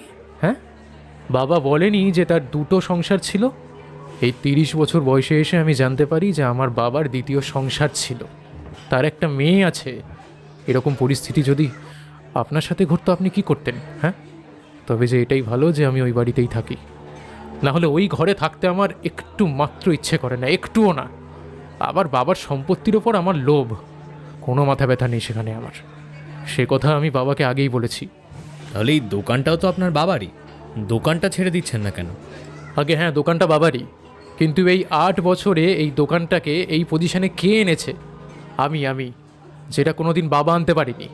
আপনি বাবাকে জিজ্ঞাসা করলেই জানতে পারবেন আজ এই দোকানের উন্নতি কার জন্য হয়েছে। হ্যাঁ, বাবার সময়কালে এই দোকানের এত উন্নতি ছিল না। এই আমি পরিশ্রম করে এই দোকানকে এই পজিশনে নিয়ে এসেছি। তাই বাবার সম্পত্তির ওপর আমার অধিকার ছেড়ে দিলেও এই দোকানের ওপর আমি আমার অধিকার কিছুতেই ছাড়ব না। এরপর আলোকবাবু একে একে সব ঘটনা বলতে শুরু করলেন। মালতী আর শিবু যা বলেছিল সেই একই কথা আলোকবাবুর মুখেও। বাবার প্রতি যে তার অনেকটা অভিমান জমে আছে সেটা তার কথাবার্তার মধ্যে স্পষ্টই বোঝা গেল। এরপর আলোকবাবুর সাথে দেখা শেষ করে আমরা বেরিয়ে এলাম দোকান থেকে। বাইরে দাঁড়িয়ে আমি দুর্জয়কে জিজ্ঞেস করলাম, বলছি আলোকবাবুর কথা কি বুঝলে বলো তো? বুঝলাম বাবার প্রতি তার বেশ গাঢ় অভিমান জমা হয়েছে। দেখো, সেটাই স্বাভাবিক নয় কি? তাহলে দলিল কি সে চুরি করতে পারে? তোমার কি মনে হয়? এখনই কিছু বলতে পারছি না, আগে একবার উমাশঙ্কর বাবুর মেয়ের সঙ্গে দেখা করতে হবে। বাবার ব্যাপারে তার কি মতামত সেটাও জানতে হবে, তারপর কোনো একটা সিদ্ধান্তে পৌঁছানো যাবে। আচ্ছা, এখন কি তাহলে আমরা ওনার মেয়ের মেসে যাব? না না, আজ আর যাবো না, গেলে কাল সকালে যাব। একবার স্নিগ্ধাকে ফোন করে তারপর যাব। তাহলে বাড়ি যাবে তো? হ্যাঁ, অনেকটা রাত হয়ে গেছে, বাড়ি গিয়ে আবার রান্নাবান্না করতে হবে। প্রতিদিন তো আর বাইরের খাবার ঠিক নয়, কি বলো? হ্যাঁ, একদম। এরপর আবার ট্যাক্সি ধরে চলে এলাম বাড়িতে। কোনো রকমে চাল আর আলু দিয়ে প্রেশার কুকারে 4টি সিটি দিয়ে দিলাম। গরম গরম ফেনা ভাত, আলু মাখা আর একটা করে ডিম ভেজে সেই রাতের মতো খাওয়া দাওয়া শেষ হলো। রাতে আর আমাদের মধ্যে বিশেষ কোনো কথা হয়নি। সকাল হতেই আমার আজ ঘুম ভেঙে যায়। বিছানা ছেড়ে উঠে হাত মুখ ধুয়ে দুর্জয়ের ঘরে গেলাম। আমারটাকে দুর্জয় বিছানার উপর উঠে বসল। চলো তাড়াতাড়ি হাত মুখ ধুয়ে এসো, চা বসিয়েছি। গরম গরম চায়ে চুমুক দিলে সকালটা ঠিক শুরু হয়, বুঝলে? আমি যাচ্ছি রান্না করতে, তুমি চলে এসো তাড়াতাড়ি, দেরি করো না। হ্যাঁ, তুমি যাও, আমি ফ্রেশ হয়ে আসছি। এরপর আমি রান্নাঘরের দিকে চলে গেলাম। মিনিট 7 পরে দুর্জয় এসে হাজির। গরম ধোঁয়া ওঠা চায়ের কাপে চুমুক দিয়ে দুর্জয় বলল, নীলদা, তোমার হাতের চাটা না, উফ। এই দাঁড়াও, একবার স্নিগ্ধাকে ফোন করি। এই বলে দুর্জয় স্নিগ্ধাকে ফোন করল, কিন্তু দুবার ফোন কেটে যাওয়ার পর 3 নম্বর বার ফোন করতেই স্নিগ্ধা ফোনটা রিসিভ করল। দুর্জয় বলল, হ্যালো, হ্যাঁ নমস্কার, আমি দুর্জয় সিংহ কথা বলছি, প্রাইভেট ডিটেকটিভ। হ্যাঁ, আপনার সঙ্গে কিছু কথা ছিল। কি ব্যাপার বলুন তো? দেখা হলেই না হয় বলবো। না, আগে বলুন কি দরকার, না হলে আমি দেখা করতে পারবো না। আচ্ছা বেশ, আপনি যখন বলছেন তখন না হয় বলছি। আপনার বাবার বাড়ি থেকে প্রতিবারই দলিল হারিয়ে যায়। ওনার ধারণা সেই দলিল কেউ চুরি করে, আর সেইটারই তদন্তের ভার উনি আমায় দিয়েছেন। এই কারণেই আপনার সঙ্গে আমি একটু দেখা করতে চাই। এ তো আচ্ছা ঝামেলায় পড়া গেল। আপনার কি মনে হয় আমি ওই বাড়িতে কি দলিলটা চুরি করে নিয়ে এসেছি? আরে বাবা, দলিলে তো আমার নামেও সম্পত্তির ভাগ লেখা ছিল। তাহলে আমি কেন দলিলটা লুকাতে যাব? আমার কি মাথায় বুদ্ধি শুদ্ধি বলে কিছুই নেই? নিজের পায়ে নিজেই কুড়ুল মারবো? আপনারা না পারেনও বটে। চোরকে খুঁজে বের করতে পারছেন না, শুধু শুধু অন্য মানুষদেরকে তদন্তের নামে জীবনটা একেবারে অতষ্ট করে তুলছেন। আমি বলি কি, আমার সাথে কথা বলে সময় নষ্ট না করে দলিলটা কে চুরি করেছে তাকে অন্তত খুঁজে বের করুন। ঠিক আছে, আমি এখন ফোনটা রাখলাম। এই বলে স্নিগ্ধা ফোনটা রাখতেই যাবে এমন সময় দুর্জয় আবার বলল, চোর কে সে তো খুঁজে বার করেইছি। হ্যাঁ, তার কারণ চোরটা আপনি, তাই আপনার সঙ্গে কথা বলা খুব জরুরি, বুঝলেন তো? আর পালাবার চেষ্টা করবেন না, তার পরিণতি খুব খারাপ হবে। পুলিশের হাত থেকে আপনার রক্ষা নেই স্নিগ্ধা দেবী। আপনি যেখানেই লুকিয়ে থাকুন না কেন, পুলিশ সেই গর্ত খুঁড়ে আপনাকে বার করবে। তাই দয়া করে পালানোর চেষ্টা করবেন না, ঠিক আছে? কি যা তা বলছেন? যা তা নয়, আমার কাছে প্রমাণ আছে আপনিই দলিল চুরি করেছেন। কি? হায় ভগবান, এবার কোন মুশকিলে পড়লাম! ওই বেটা নিজে দলিল চুরি করে আমার নামে দোষটা পাচ্ছে। কি সাহস! আমি ছাড়বো না, এবার আর আমি ছাড়বো না। এর একটা হেস্ত নেস্ত আমাকে করতেই হবে। এভাবে সবসময় সবকিছু মুখ বুজে থাকা সম্ভব নয়। দেখুন, এখন প্রমাণ পাওয়া গেছে আপনার বিরুদ্ধে, তাই নিজেকে নির্দোষ প্রমাণিত করতে যদি চান, বলছি আমার সঙ্গে দেখা করুন। আমি আসি আপনার বাড়িতে, কথা বলি। কখন আসবো? সর্বনাশ! না না না, একদমই না। তারপর কি আপনারা আমার থাকার জায়গাটাও কেড়ে নেবেন নাকি? দেখুন, অনেক কষ্ট করে এই মেসটা আমি খুঁজে পেয়েছি। এরপর যদি মেসের কেউ সব জানতে পারে, তাহলে কি ওরা আর আমাকে থাকতে দেবে বলে ভেবেছেন? আপনারা এখানে একদম আসবেন না। বেশ, আপনি বলুন আপনি কোথায় দেখা করবেন। আপনি একটা কাজ করুন, আমি তো এখন একটা বাচ্চাকে টিউশন পড়াতে যাচ্ছি। আপনি ওই 9টার সময় আমার সাথে কফি হাউসে দেখা করুন, আমরা ওখানেই কথা বলে নেব। ঠিক আছে, এখন আমি রাখলাম। বেশ, আমি চলে যাব, কিন্তু ঠিক সময় মতো চলে আসবেন কিন্তু, নাহলে আপনার বিপদ বাড়তে পারে। ঠিক আছে ঠিক আছে, আমি চলে আসব। দুর্জয় ফোনটা রাখতেই আমি ওকে জিজ্ঞাসা করলাম, এই তুমি মিথ্যে বললে কেন? হ্যাঁ, আমরা তো এখনো জানতেই পারিনি যে কি আসল চোর, তাহলে মিথ্যে কেন বললে? নীলদা, এই টোপটা না দিলে যে উনি দেখা করতে রাজি হতেন না। এবার উনি নিজেকে নির্দোষ প্রমাণিত করার জন্য সময়ের আগেই চলে আসবেন। মিলিয়ে নিও আমার কথা। আর হ্যাঁ, এখন 6:20 বাজছে, তাই দুপুরে রান্না করে একেবারে বেরিয়ে পড়ো, বুঝলে? স্নিগ্ধার সঙ্গে দেখা করতে। তারপর ওখান থেকে সোজা দোকানে। এই সময়টা সোমনাথ একা দোকান সামলাতে পারবে না, হিমশিম খেয়ে যায় বেচারা। কাল সারাদিন দোকানেও যাওয়া হয়নি, প্রতিদিন তো আর ছুটি নেওয়া যায় না, বলো? আমি ওর কথা শুনে খুবই অবাক হলাম। দুর্জয় আমার দোকানটা নিজের করে নিয়েছে। এত বড় পরিবারের ছেলে হয়ে সবকিছু এতটা সহজে মেনে নেওয়া, সত্যি আমি অবাক হলাম। আমি কিছু বলছি না দেখে দুর্জয় আবার বলল, আরে কি ব্যাপার, কিছু বলছো না কেন? দেখো, তুমি যদি আজকে ডুব দেবার প্ল্যান করে থাকো, তাহলে কিন্তু আমি সেটা হতে দেবো না। ঝটপট আমার হাতে হাতে একটু রান্নাবান্না করে দাও, চলো। তুমি থাকতে দোকানে আর ডুব দেওয়ার উপায় আছে? চিন্তা নেই, ডুব দেবো না, ঠিক আছে? খুশি তো? দুর্জয় রান্নাঘরের দিকে পা বাড়ালো, আর আমিও তার পিছন পিছন চললাম। রান্না শেষ করতে করতে ঘড়িতে দেখলাম 8টা বেজে গেছে। তারপর দুজনে স্নান সেরে বেরিয়ে পড়লাম কফি হাউস যাওয়ার জন্য। ট্যাক্সি পেলাম না, একটা ক্যাব নিতে হলো। কফি হাউসে পৌঁছে ঘড়িতে দেখি 9:15। কারণটা অবশ্যই রাস্তার ট্রাফিক জ্যাম।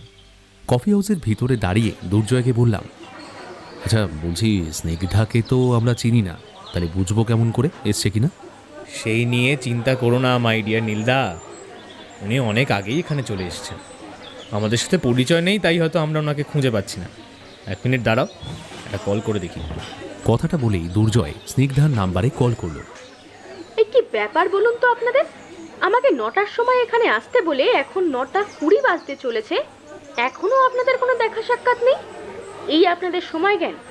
শুনুন, আপনাদের কাছে সময়ের কোনো না দাম থাকতে পারে, আমার কাছে তো দাম আছে।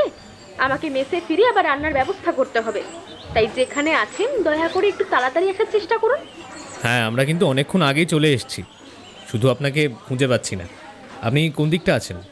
এবার একটু আস্তে করেই বলল স্নিগ্ধা। আমি একেবারে কফি হাউসের ডান দিকের পিছনের কর্নারের দিকে আছি। একটা হলুদ রঙের চুড়িদার পরে আছি। আশা করি এবার আর আমাকে খুঁজে পেতে অসুবিধে হবে না। স্নিগ্ধার কথা শুনে দুর্জয় এদিক ওদিক দেখতে দেখতেই কাকে ফোন ধরে রেখেই বলে উঠল, হ্যাঁ হ্যাঁ, আমি দেখতে পাচ্ছি, আসছি এই তো। হ্যাঁ, আপনি দাঁড়ান। এবার আমি আর দুর্জয় নির্দিষ্ট চেয়ারের কাছে গিয়ে দাঁড়ালাম।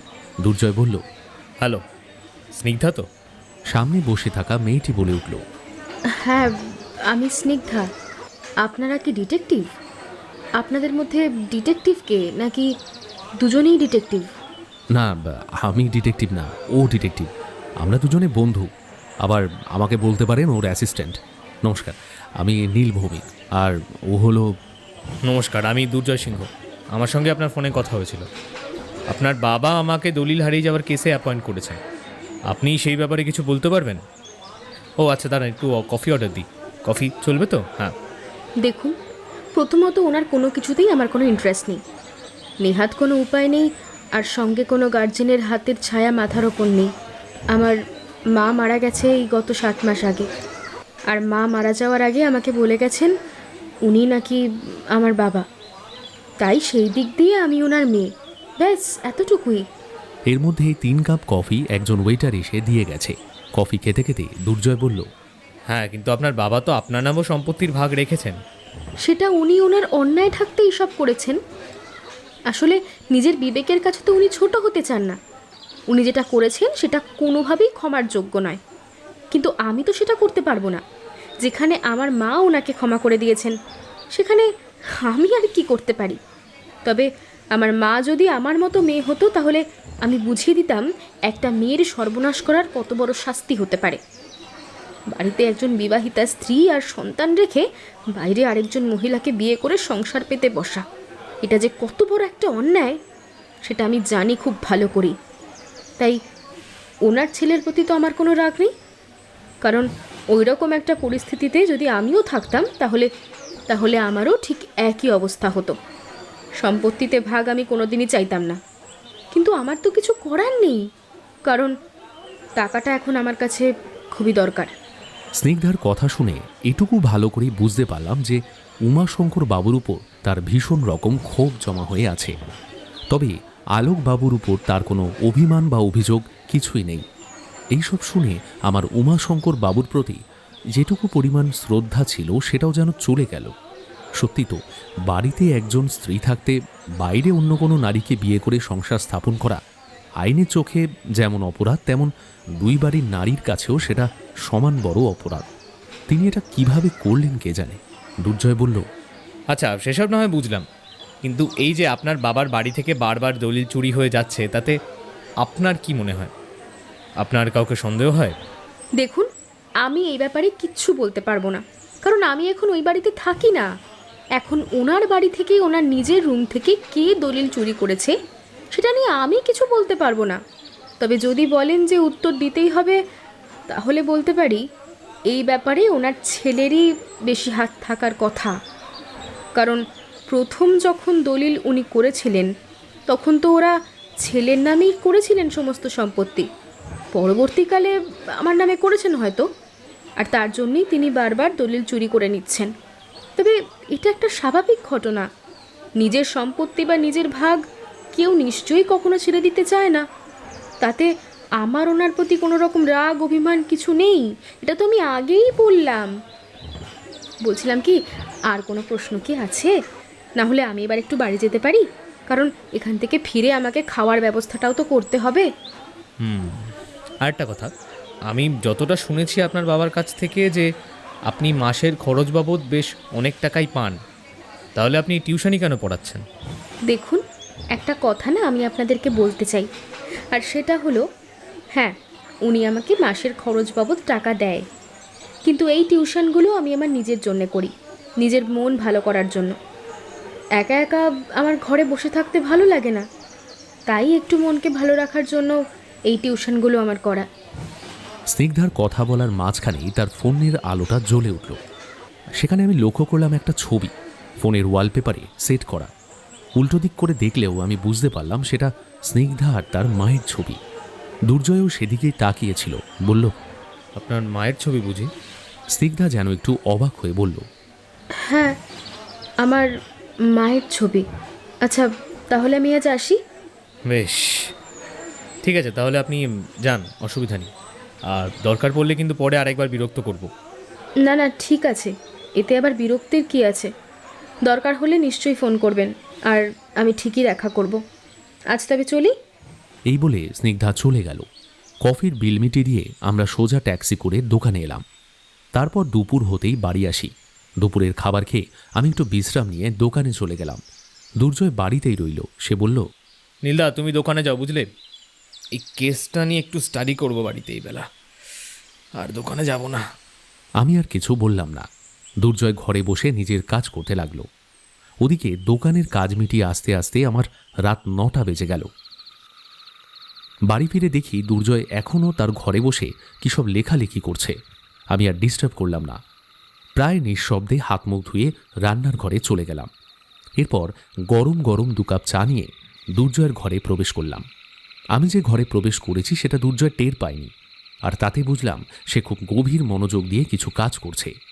চায়ের কাপটা ধরতেই তার সামনে আচমকা বলল সে, আরে তুমি কখন এলে? দেখতেই তো পাইনি। বুঝলাম। কি বুঝলে? এটাই বুঝলাম যে তুমি খুব মনোযোগ দিয়ে কাজ করছো। বাহ, দেখে খুব ভালো লাগছে। আচ্ছা, এবার একটু কাজটা রেখে চাটা খেয়ে নাও, ঠান্ডা হয়ে যাবে। আর বাকি কাজ আরামসে করতে পারবে তারপরে। আর মনে হচ্ছে সন্ধ্যা থেকে তুমি কিছু খাওনি, তাই তো? যাকে, তুমি কাজ করো, আমি কিছুক্ষণের মধ্যে রাতের খাবার বানাচ্ছি, তোমাকে আর আসতে হবে না। না না, আজকের মতো কাজ হয়ে গেছে। তাই নাকি? তা কী কাজ করলে? তেমন কিছুই না, কেসটা হাতে নেওয়ার পর থেকে যে যা যা বলেছেন সেগুলো একটু লিখে রাখলাম, এরপরই তো আসল কাজ। আচ্ছা, তাহলে কে দলিল চুরি করতে পারে বলে তোমার মনে হয়? মানে কিছু বের করতে পেরেছো? না গো, এখনও সেরকম কিছু খুঁজে পাইনি, তবে কাজ চলছে, দেখি কতদূর কী হয়। আচ্ছা ঠিক আছে, চাটা তোমার খাওয়া হয়ে গেলে রান্নাঘরে কাপটা দিয়ে যাও, ঠিক আছে? ঠিক আছে, তুমি যাও, আমি আসছি। সেদিনের পর দেখতে দেখতে কেটে গেল 4 দিন, কিন্তু এখনও পর্যন্ত চোরকে দুর্জয় ধরতে পারেনি।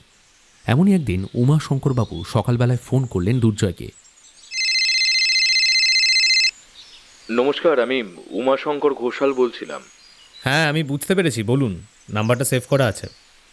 আচ্ছা, আমি আপনাকে একটা কথা বলতে চাই, যদিও আমি শিওর না, তাও বলতে চাইছি আর কি। হ্যাঁ বলুন। না, ফোনে বলতে চাই না। তাহলে কিভাবে বলতে চান? দেখা করবেন? দেখা করলে ভালোই হতো। না না, কোনো ব্যাপার না, আসলে আমি আপনাকে ফোন করতাম, ভালোই করেছেন নিজে ফোন করেছেন। আমার কিছু কথা ছিল আপনার সাথে। আচ্ছা, মানে কোনো জরুরি কথা বুঝি? দেখুন, জরুরি কথা তো বটেই, দেখা হোক তারপর সবটা বলবো। আচ্ছা বলছি, আজকে রাতে ওই ধরুন 8টা নাগাদ যদি আপনার বাড়ি যাই, অসুবিধা হবে? না না, অসুবিধা কিসের, আপনি নিশ্চিন্তে আসতে পারেন। অনেক ধন্যবাদ, রাখছি। হ্যাঁ। এরপর সারাটা দিন দোকানে সব কাজ মিটিয়ে নিলাম। উমাশঙ্কর বাবুর বাড়ি যাব বলে আজ একটু তাড়াতাড়ি দোকান বন্ধ করে দিলাম। সেই মতো সোমনাথকেও ছুটি দিয়ে দিয়েছি। দোকান বন্ধ করছি এমন সময় দুর্জয়ের ফোনটা বেজে উঠল। ফোনটা হাতে নিয়ে দুর্জয় দেখল উমাশঙ্কর বাবু ফোন করেছে। ফোনটা রিসিভ করতেই কিছু একটা শুনে দুর্জয় প্রায় চিৎকার করে উঠল। হ্যাঁ, কি বলছেন? কি বলছেনটা কি? কখন হলো এসব? কিভাবে? আরে কি হয়েছে কি দুর্জয়, এভাবে চিৎকার করছো কেন? উমাশঙ্কর বাবু কি বলছেন? মাই গড, নীলদা, সর্বনাশ হয়ে গেছে। উমাশঙ্কর বাবুর বাড়ি যাবো, চলো। হ্যাঁ, আমরা তো ওখানে যাবই, কিন্তু কি হয়েছে সেটা তো বলো, মানে কি ব্যাপারটা বুঝলাম না। আরে উমাশঙ্কর বাবু খুন হয়েছেন, চলো। কি বলছো? কি কিভাবে হলো? মানে বাড়িতে আর কেউ ছিল না? আর তোমাকে কি খবর দিল? আমি জানি না নীলদা, চলো তাড়াতাড়ি যেতে হবে। আলোকবাবু আমাকে উমাশঙ্কর বাবুর ফোন থেকেই ফোন করে বলল, ওনার কাছে নাম্বার ছিল না, পুলিশকে খবর দিয়েছেন, পুলিশও এসছে, চলো তাড়াতাড়ি বেরোবো, চলো। এরপর আমরা একটা ট্যাক্সি ধরে সোজা উমাশঙ্কর বাবুর বাড়িতে গিয়ে হাজির হলাম। দরজায় কলিং বেলের শব্দ হতেই ভিতর থেকে মালতী এসে দরজা খুলে দিল। এরপর উমাশঙ্কর বাবুর ঘরে প্রবেশ করলাম। দেখলাম উমাশঙ্কর বাবুর অর্ধেক শরীর বিছানায় রয়েছে, আর পাগুলো বিছানার নিচে ঝুলে আছে। মুখের দিকে তাকিয়ে দেখলাম এখনো চোখগুলো খোলা। পাশে বালিশটা দেখে বুঝতে পারলাম বালিশ চাপা দিয়ে কেউ শ্বাসরোধ করে ওনাকে খুন করেছেন। পুলিশ এখনো আসেনি। দুর্জয় গিয়ে শুধু উমাশঙ্কর বাবুর পালস চেক করল। হ্যাঁ, সত্যি উনি মারা গেছেন। তাই ওনার চোখ জোড়া হাত দিয়ে বন্ধ করে দিল। এইসব কখন হয়েছে আলোকবাবু? আমি জানি না দুর্জয়বাবু, আমাকে তো মালতী ফোন করে বলল, তাই আমি দোকান ছেড়ে বাড়িতে চলে আসি, আর এসেই বাবাকে দেখি এই অবস্থা। আচ্ছা, তখন বাড়িতে কে কে ছিল? মালতী ছিল বাড়িতে। আলোকবাবুর কথা শুনে দুর্জয় মালতীর কাছে এসে দাঁড়াতেই মালতী কেঁদে উঠল। বিশ্বাস করেন বাবু, আমি কিছু করিনি গো, আমি তো বাড়িতেই ছিলাম। রাতের খাবার বড়বাবু বললো খাবে না, তার নাকি শরীরটা ভালো নেই, পেটে গ্যাস হয়েছে, তাই তার শরীরটা ভালো লাগছে না। তা আমি তখন বড়বাবুর ওই ওষুধের যে বাক্সটা আছে ওখান থেকে গ্যাসের ট্যাবলেট বের করে দিতে গিয়ে দেখলাম ও তো ওষুধ নেই। রাত তখন প্রায় 7টা বাজে, বেশি তো রাত হয়নি। তাই আমি বড়বাবুকে বলে ওই পাশের ওষুধের দোকান থেকে ওষুধ কিনতে যাই, আর ফিরে এসে দেখি এই কাণ্ড। ও বাবু, বাবু সত্যি বলছি বাবু, আমি কিছু করিনি। শিবু ছিল না বাড়িতে? না। শিবু? শিবু তো আজ কাজেই আসেনি, তার বাবার শরীরটা নাকি খুব খারাপ, তাই জন্যই তো 2 দিনের ছুটি নিয়েছে। আচ্ছা, তা বাড়ি থেকে ওষুধের দোকান কত দূর? দুর্জয়ের প্রশ্ন শুনে আলোকবাবু বললেন, বেশি দূর নয়, পায়ে হেঁটে গেলে 5 থেকে 7 মিনিট লাগবে, আবার ফিরে আসতে ওই একই সময়। তার মানে আপনি বলছেন 15 মিনিটের মধ্যে ওষুধ কিনে বাড়ি ফেরা যায়, তাই তো? হ্যাঁ, মানে 15 মিনিটের মধ্যে ওষুধ নিয়ে বাড়িতে ফিরে আসা যাবে। বলছি তুমি নিশ্চয়ই 15 মিনিটের মধ্যেই বাড়ি ফিরে এসেছিলে? না না বাবু, আমার অনেকটা সময় লেগেছিল তো। কেন, কি হয়েছিল? না আসলে ওষুধের দোকানে অনেক ভিড় ছিল তো, তাই আমার একটু সময় লেগেছিল। তাও কতক্ষণ লেগেছিল? তা তো ঠিক মনে নেই বাবু, তবে ওই তো 20 মিনিট মতন হবে হয়তো। তুমি যাওয়ার সময় দরজা বন্ধ করে গেছিলে? না না, আমি তো সঙ্গে সঙ্গে ফিরে আসবো বলে দরজাটা শুধু আলগা করে ঠেকিয়ে দিয়েছিলাম, আর বাবু তো তখন নিজেই ঘরেই ছিল। 20 মিনিটের মধ্যে কেউ বাড়িতে প্রবেশ করে খুন করে আবার চলে যেতে পারে, মানে এটা একটু বেশি সন্দেহজনক লাগছে না? তুমি ঠিকঠাক বলছো তো মালতী? দেখো মালতী, তুমি যদি কোনো অন্যায় না করে থাকো তাহলে কোনো রকম শাস্তি তুমি পাবে না, কিন্তু তদন্ত করে যদি আমি জানতে পারি এই খুনের পিছনে তোমার হাত আছে, তাহলে কিন্তু বুঝে নিতে পারো তোমার কি অবস্থা হবে। তাই বলছি, সত্যি করে যা জানো সব বলো। বাবু বিশ্বাস করুন বাবু, আমি সত্যি কথাই বলছি বাবু, আমি এই খুনের ব্যাপারে কিছুই জানি না। ও বাবু, বাবু বিশ্বাস করেন বাবু। বেশ ঠিক আছে, দেখো সত্যিটা আমি ঠিক খুঁজে বার করব, আর তখন যদি তোমার বিরুদ্ধে কোনো প্রমাণ পাই তখন কিন্তু। দুর্জয় বেশ একটু জোর দিয়েই মালতীকে কথাগুলো বলল। উমাশঙ্কর বাবু এখনো বিছানায় তেমনভাবেই পড়ে আছেন। খুন হয়েছে দেখে কেউ আর ভয়ে হাত দেয়নি, পুলিশের আসার অপেক্ষা। দুর্জয় উমাশঙ্কর বাবুর বডিটার কাছে গিয়ে খুব ভালো করে দেখতে লাগলো, আর আমি খেয়াল করলাম এমন সময় দুর্জয় খাটের নিচ থেকে কিছু একটা কুড়িয়ে নিল সবার চোখের আড়ালে। কিন্তু সেই ব্যাপারে দুর্জয় কাউকে কিছুই বলল না, পকেটে রেখে দিল। আর তখন দুর্জয় বলল, আলোকবাবু স্নিগ্ধাকে ফোন করেছিলেন? কথাটি শুনে আলোকবাবু কিছুই বললেন না। তখন দুর্জয় আবার বলল, দেখুন আলোকবাবু, উমাশঙ্করবাবু যতটা আপনার বাবা ততটাই স্নিগ্ধারও বাবা, তাই তাকে জানানো আপনার দায়িত্ব। প্লিজ ফোন করুন ওকে। কিন্তু আমার কাছে ওর নাম্বার নেই। আমি দিচ্ছি, এই নিন। এরপর স্নিগ্ধার ফোন নাম্বার নিয়ে আলোকবাবু স্নিগ্ধাকে তাদের বাড়িতে আসতে বললেন। ইতিমধ্যেই পুলিশ চলে এসছে, বাড়ির সবাইকে সেই ঘর থেকে বেরিয়ে যেতে বলল। পুলিশ তার কাজ করতে থাকে। একে একে বাড়ির সবাইকে পুলিশ জিজ্ঞাসাবাদ করে। বাড়ি থেকে কাউকে বাইরে যেতে মানা করা হয়। তারপর দুর্জয় নিজের পরিচয় দিতেই দারোগা আশুতোষ প্রামাণিক বলে উঠলেন, আরে মশাই, আপনি ডিটেকটিভ দুর্জয় সিংহ না? আরে দেখুন দেখুন দেখুন, আপনি এখানে? আরে তাহলে তো মশাই আমাদের কোনো দরকারই নেই। হ্যাঁ, আপনিই সব সমাধান করে দিবেন। আপনার নাম অনেক শুনেছি মশাই, এই এত কম বয়সে আপনার এত বুদ্ধি যে প্রশংসা না করে আমি তো থাকতে পারছি না।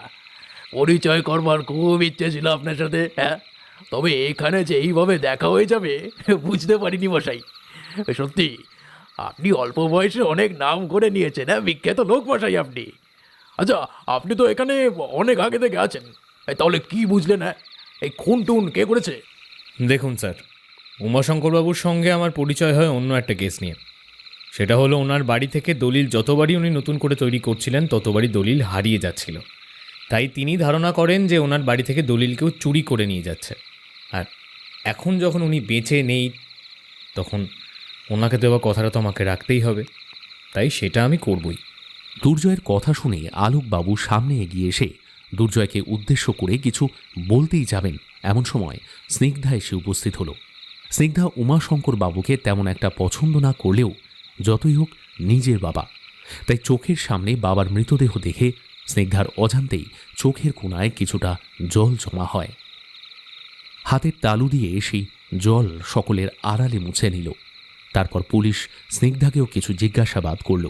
জিজ্ঞাসাবাদ শেষ হলে পুলিশ দুজন কনস্টেবলকে উমাশঙ্কর বাবুর বডিটা পোস্টমর্টেমে পাঠাতে বলল। তখন আলোকবাবু দুর্জয়কে বললেন, দেখুন দুর্জয়বাবু, বাবা যখন দলিল চুরি যাওয়ার জন্য তদন্ত করতে ডিটেকটিভ অর্থাৎ আপনাদেরকে ডেকে পাঠান, আমার একটুও সেটা পছন্দ হয়নি। হ্যাঁ, তার প্রথম কারণ এটাই যে বাবা আমাকেও সন্দেহ করেছিল। মুখে সেটা বলেনি, তবে আমি জানতাম, কারণ সত্যিই দলিল চুরি করার পেছনে সবথেকে বড় মোটিভটা আমারই ছিল। সেটা আমিও বুঝি। এখানে অন্য কেউ থাকলে আমিও হয়তো তাকেই সন্দেহ করতাম, এই বিষয়ে আমার কোনো আপত্তি ছিল না, কারণ তদন্ত করে আপনি সেটা জানতে পারতেনই যে আমি দলিলটা চুরি করিনি। বাবার সাথে আমার অভিমান অন্য জায়গায়। কখনোই কোনো সন্তান তার মায়ের জায়গা অন্য কাউকে দিতে পারে না, আমিও দিতে পারিনি। তবে তাই বলে বাবাকে আমি খুন করে দেব, এমন কথা কোনোদিন ভাবতেও পারি না। তাই আমিও এখন জানতে চাই যে দলিলটা বারবার কে চুরি করত, আর আমার বাবাকে কে খুন করেছে। দেখুন, পুলিশ তার কাজ করছে, করুক, কিন্তু আমি চাই দুর্জয়বাবু, বাবাকে কে খুন করেছে সেটা আপনি খুঁজে বের করুন। বাবা আপনাকে যে দায়িত্বটা দিয়েছে সেটা আপনি পূরণ করুন। আপনি পারিশ্রমিক নিয়ে চিন্তা করবেন না, আমি আপনার পারিশ্রমিক ঠিক দিয়ে দেবো। পুলিশ জিজ্ঞাসাবাদ শেষ করে চলেই যাচ্ছিল, এমন সময় একজন মহিলা কাঁদতে কাঁদতেই বাড়ির মধ্যে প্রবেশ করলেন। তাকে দেখেই আশুতোষবাবু বললেন, এই ইরিকে। আলোকবাবু দরজার দিকে তাকিয়ে বলে উঠলেন, আগে উনি হচ্ছেন আমার পিসিমণি, আশালতা মিত্র। আমি ফোন করেছিলাম বাবার এমন অবস্থা দেখে। কোথায় থাকেন উনি? কলকাতাতেই থাকে। নমস্কার, আমি দুর্জয় সিংহ, আমি একজন প্রাইভেট ডিটেকটিভ। ডিটেকটিভের নাম শুনে সেই ভদ্রমহিলা বলে উঠলেন, হ্যাঁ রে বাবু, ডিটেকটিভ কেন বাড়িতে?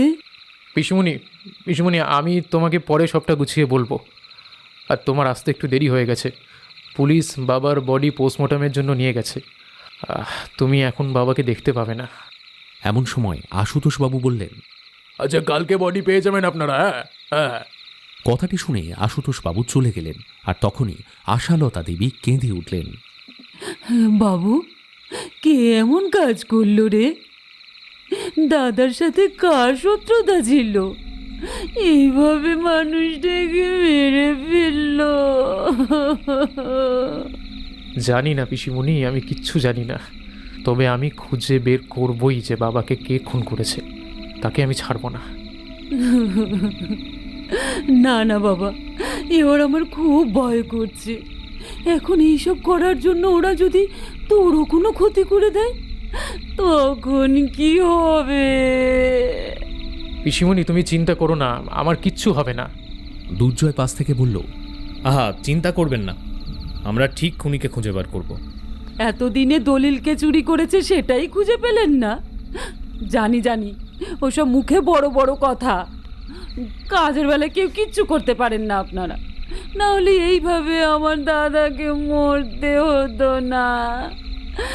কি জানি কি খুন করলো আমার দাদাটাকে। দাদা তো আমাকে ফোন করে বলেছিল যে দলিল চুরি করেছে কে সেটা খুঁজে ও পেয়ে যাবে। ডিটেকটিভ লাগিয়েছিল, তার তো এতগুলো দিন কেটে গেল, চোরকে তোদের ধরতেই পারলে না। পিসিমণি, কি হচ্ছে কি? কিছু মনে করবেন না পিসিমণির কথায়। আসলে পিসি বাবার খুব কাছের ছিল তো, তাই এমনটা বলে ফেলেছে। আর পিসিমণি, তুমি একটু শান্ত হও। ওনারা ওনাদের কাজ জানেন, কিভাবে কি করতে হয় ওনারা বুঝবেন। আমি বুঝতে পারছি তোমার অবস্থা, কিন্তু তুমি ভেবে দেখো, এতে তো আমাদের কিছু করার নেই। এরপর দুর্জয় আর কোনো কথা না বলে আলোকবাবুর বাড়ি থেকে বেরিয়ে এলো। রাত তখন অনেক, তেমন একটা রাস্তায় ট্যাক্সি দেখতে পেলাম না, তাই ক্যাবে করে বাড়ি ফিরলাম। রাস্তার দোকান থেকে খাবার নিয়ে নিলাম, কারণ এখন বাড়িতে গিয়ে রান্নাবান্না করার ইচ্ছে নেই। বাড়িতে এসেও দুর্জয়কে বেশ চুপচাপই দেখলাম। বুঝতে পারলাম যে আশালতা দেবীর কথা দুর্জয়ের মোটেও ভালো লাগেনি।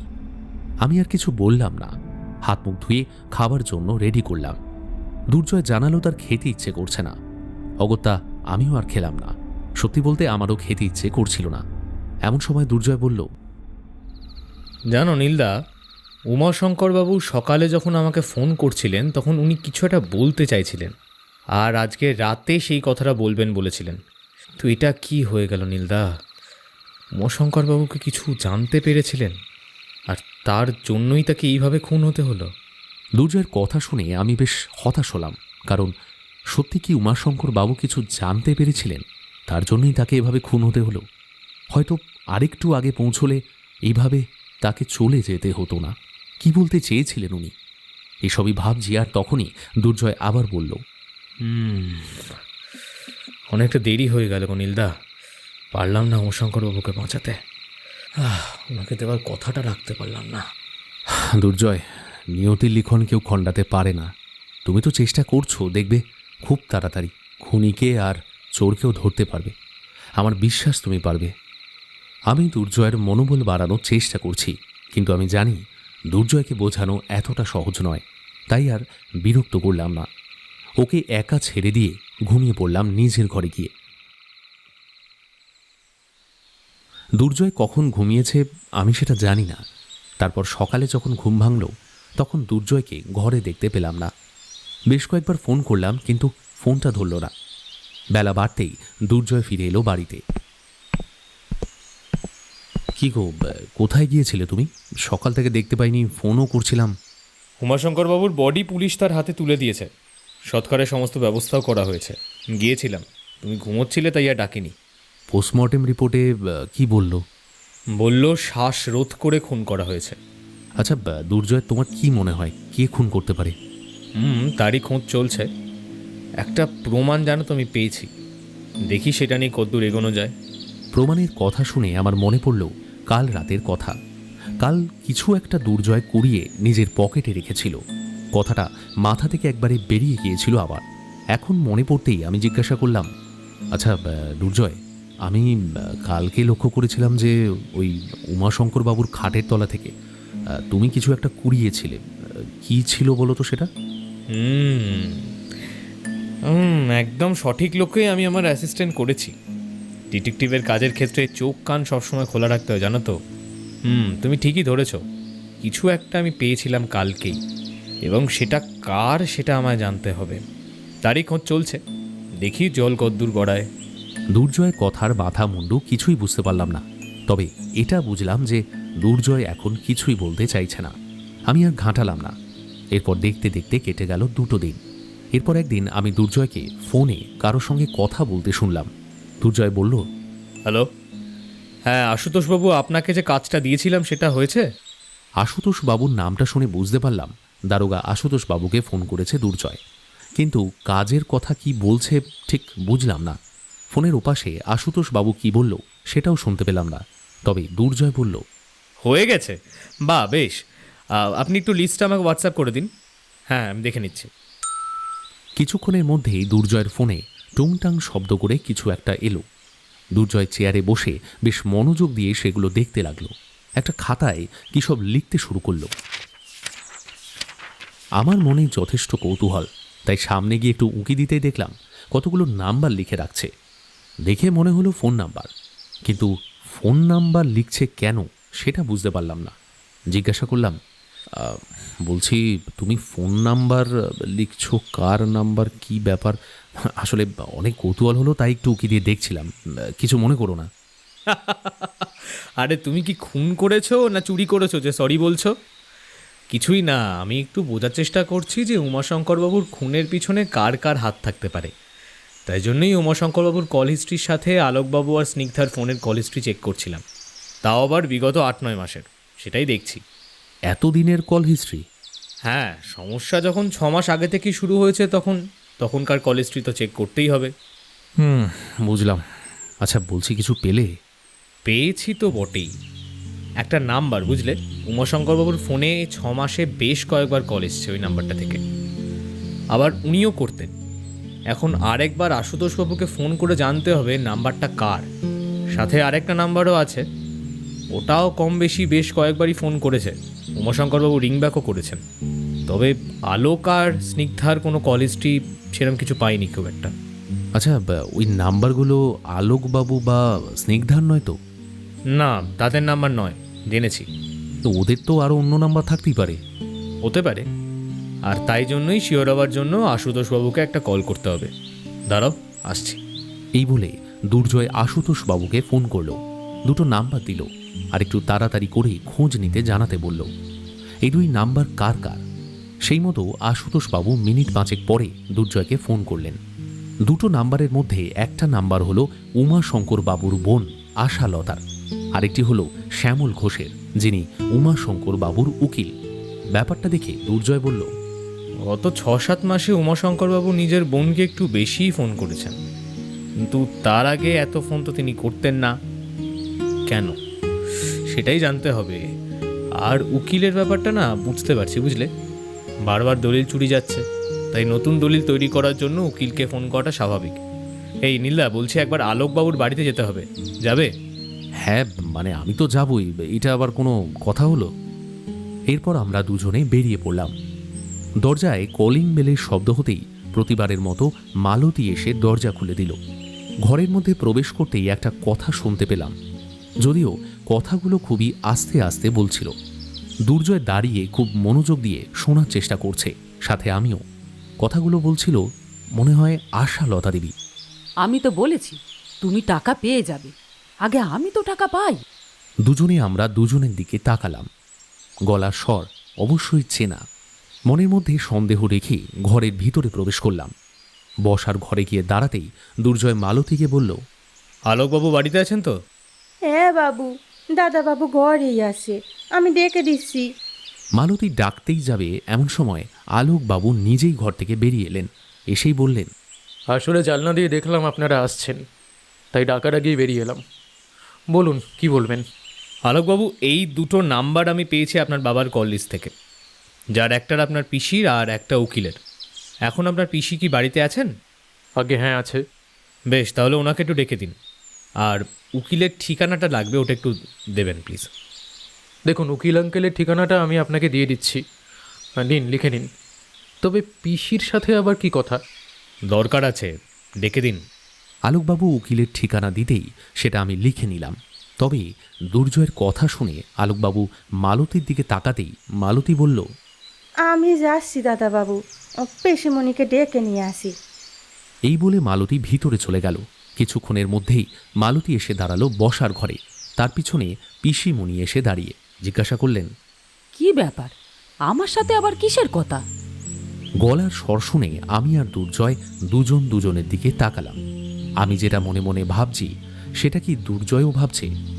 দুর্জয় বলল, আচ্ছা পিসিমণি, গত 6-7 মাসে আপনার আর আপনার দাদার কলটা একটু বেশি বেড়ে গিয়েছিল।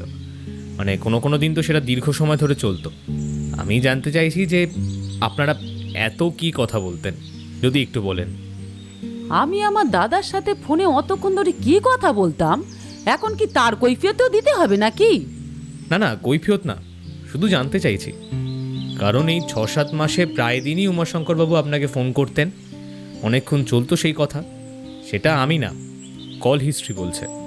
আর এখানে যখন উনি নিজেই খুন হয়ে গেছেন, তখন সবটা তো খতিয়ে দেখতে হবে না।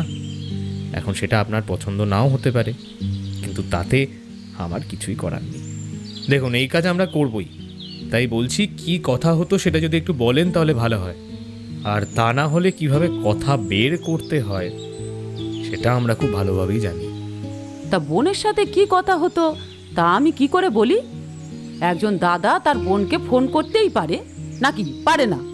হ্যাঁ পারে, নিশ্চয়ই পারে, কিন্তু 30-40 মিনিট ধরে কি এমন কথা হতো আমি সেটাই জানতে চাইছি। দেখুন, আমাদের মধ্যে সব কিছুই স্বাভাবিক ছিল, তাই আমাকে নিয়ে সময় নষ্ট করবেন এসব সন্দেহ টন্দেহ করে। আচ্ছা বেশ, তাহলে আমরা আজকে আসি। তবে এমন কোনো প্রমাণ আমরা পেলে সেদিন কিন্তু আপনাকে সমস্তটা বলতে হবে। তৈরি থাকবেন, হ্যাঁ? আসি। দুর্জয় কথা বলেই বাড়ি থেকে বেরিয়ে আসতে যাচ্ছিল এমন সময় স্নিগ্ধাকে দেখে বলল, ও স্নিগ্ধা, আপনি এখানে?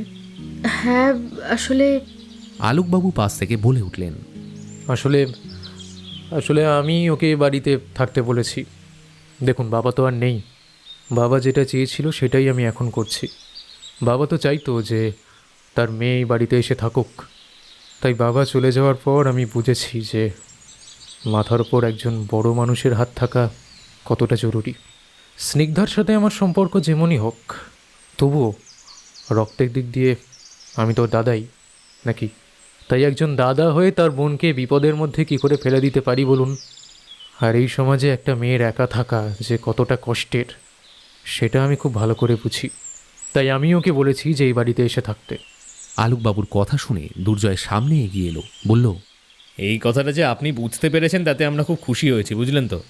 সত্যি এটা যদি আপনার বাবা দেখে যেতে পারতেন তাহলে হয়তো উনিও খুশি হতেন, কিন্তু দুর্ভাগ্যের কথা উনি সেটা দেখে যেতে পারলেন না। ওনার মেয়ের ওনার বাড়িতেই থাকার জায়গা হয়েছে।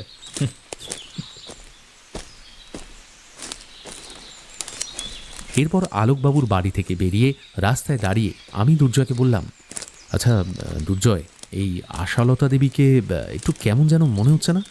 মানে তার বাড়িতে ঢোকার সময় তুমি কিছু বুঝতে পারলে? ওই গলাটা যে মহিলা কে ছিল, আমার তো মনে হলো উনি বোধহয়।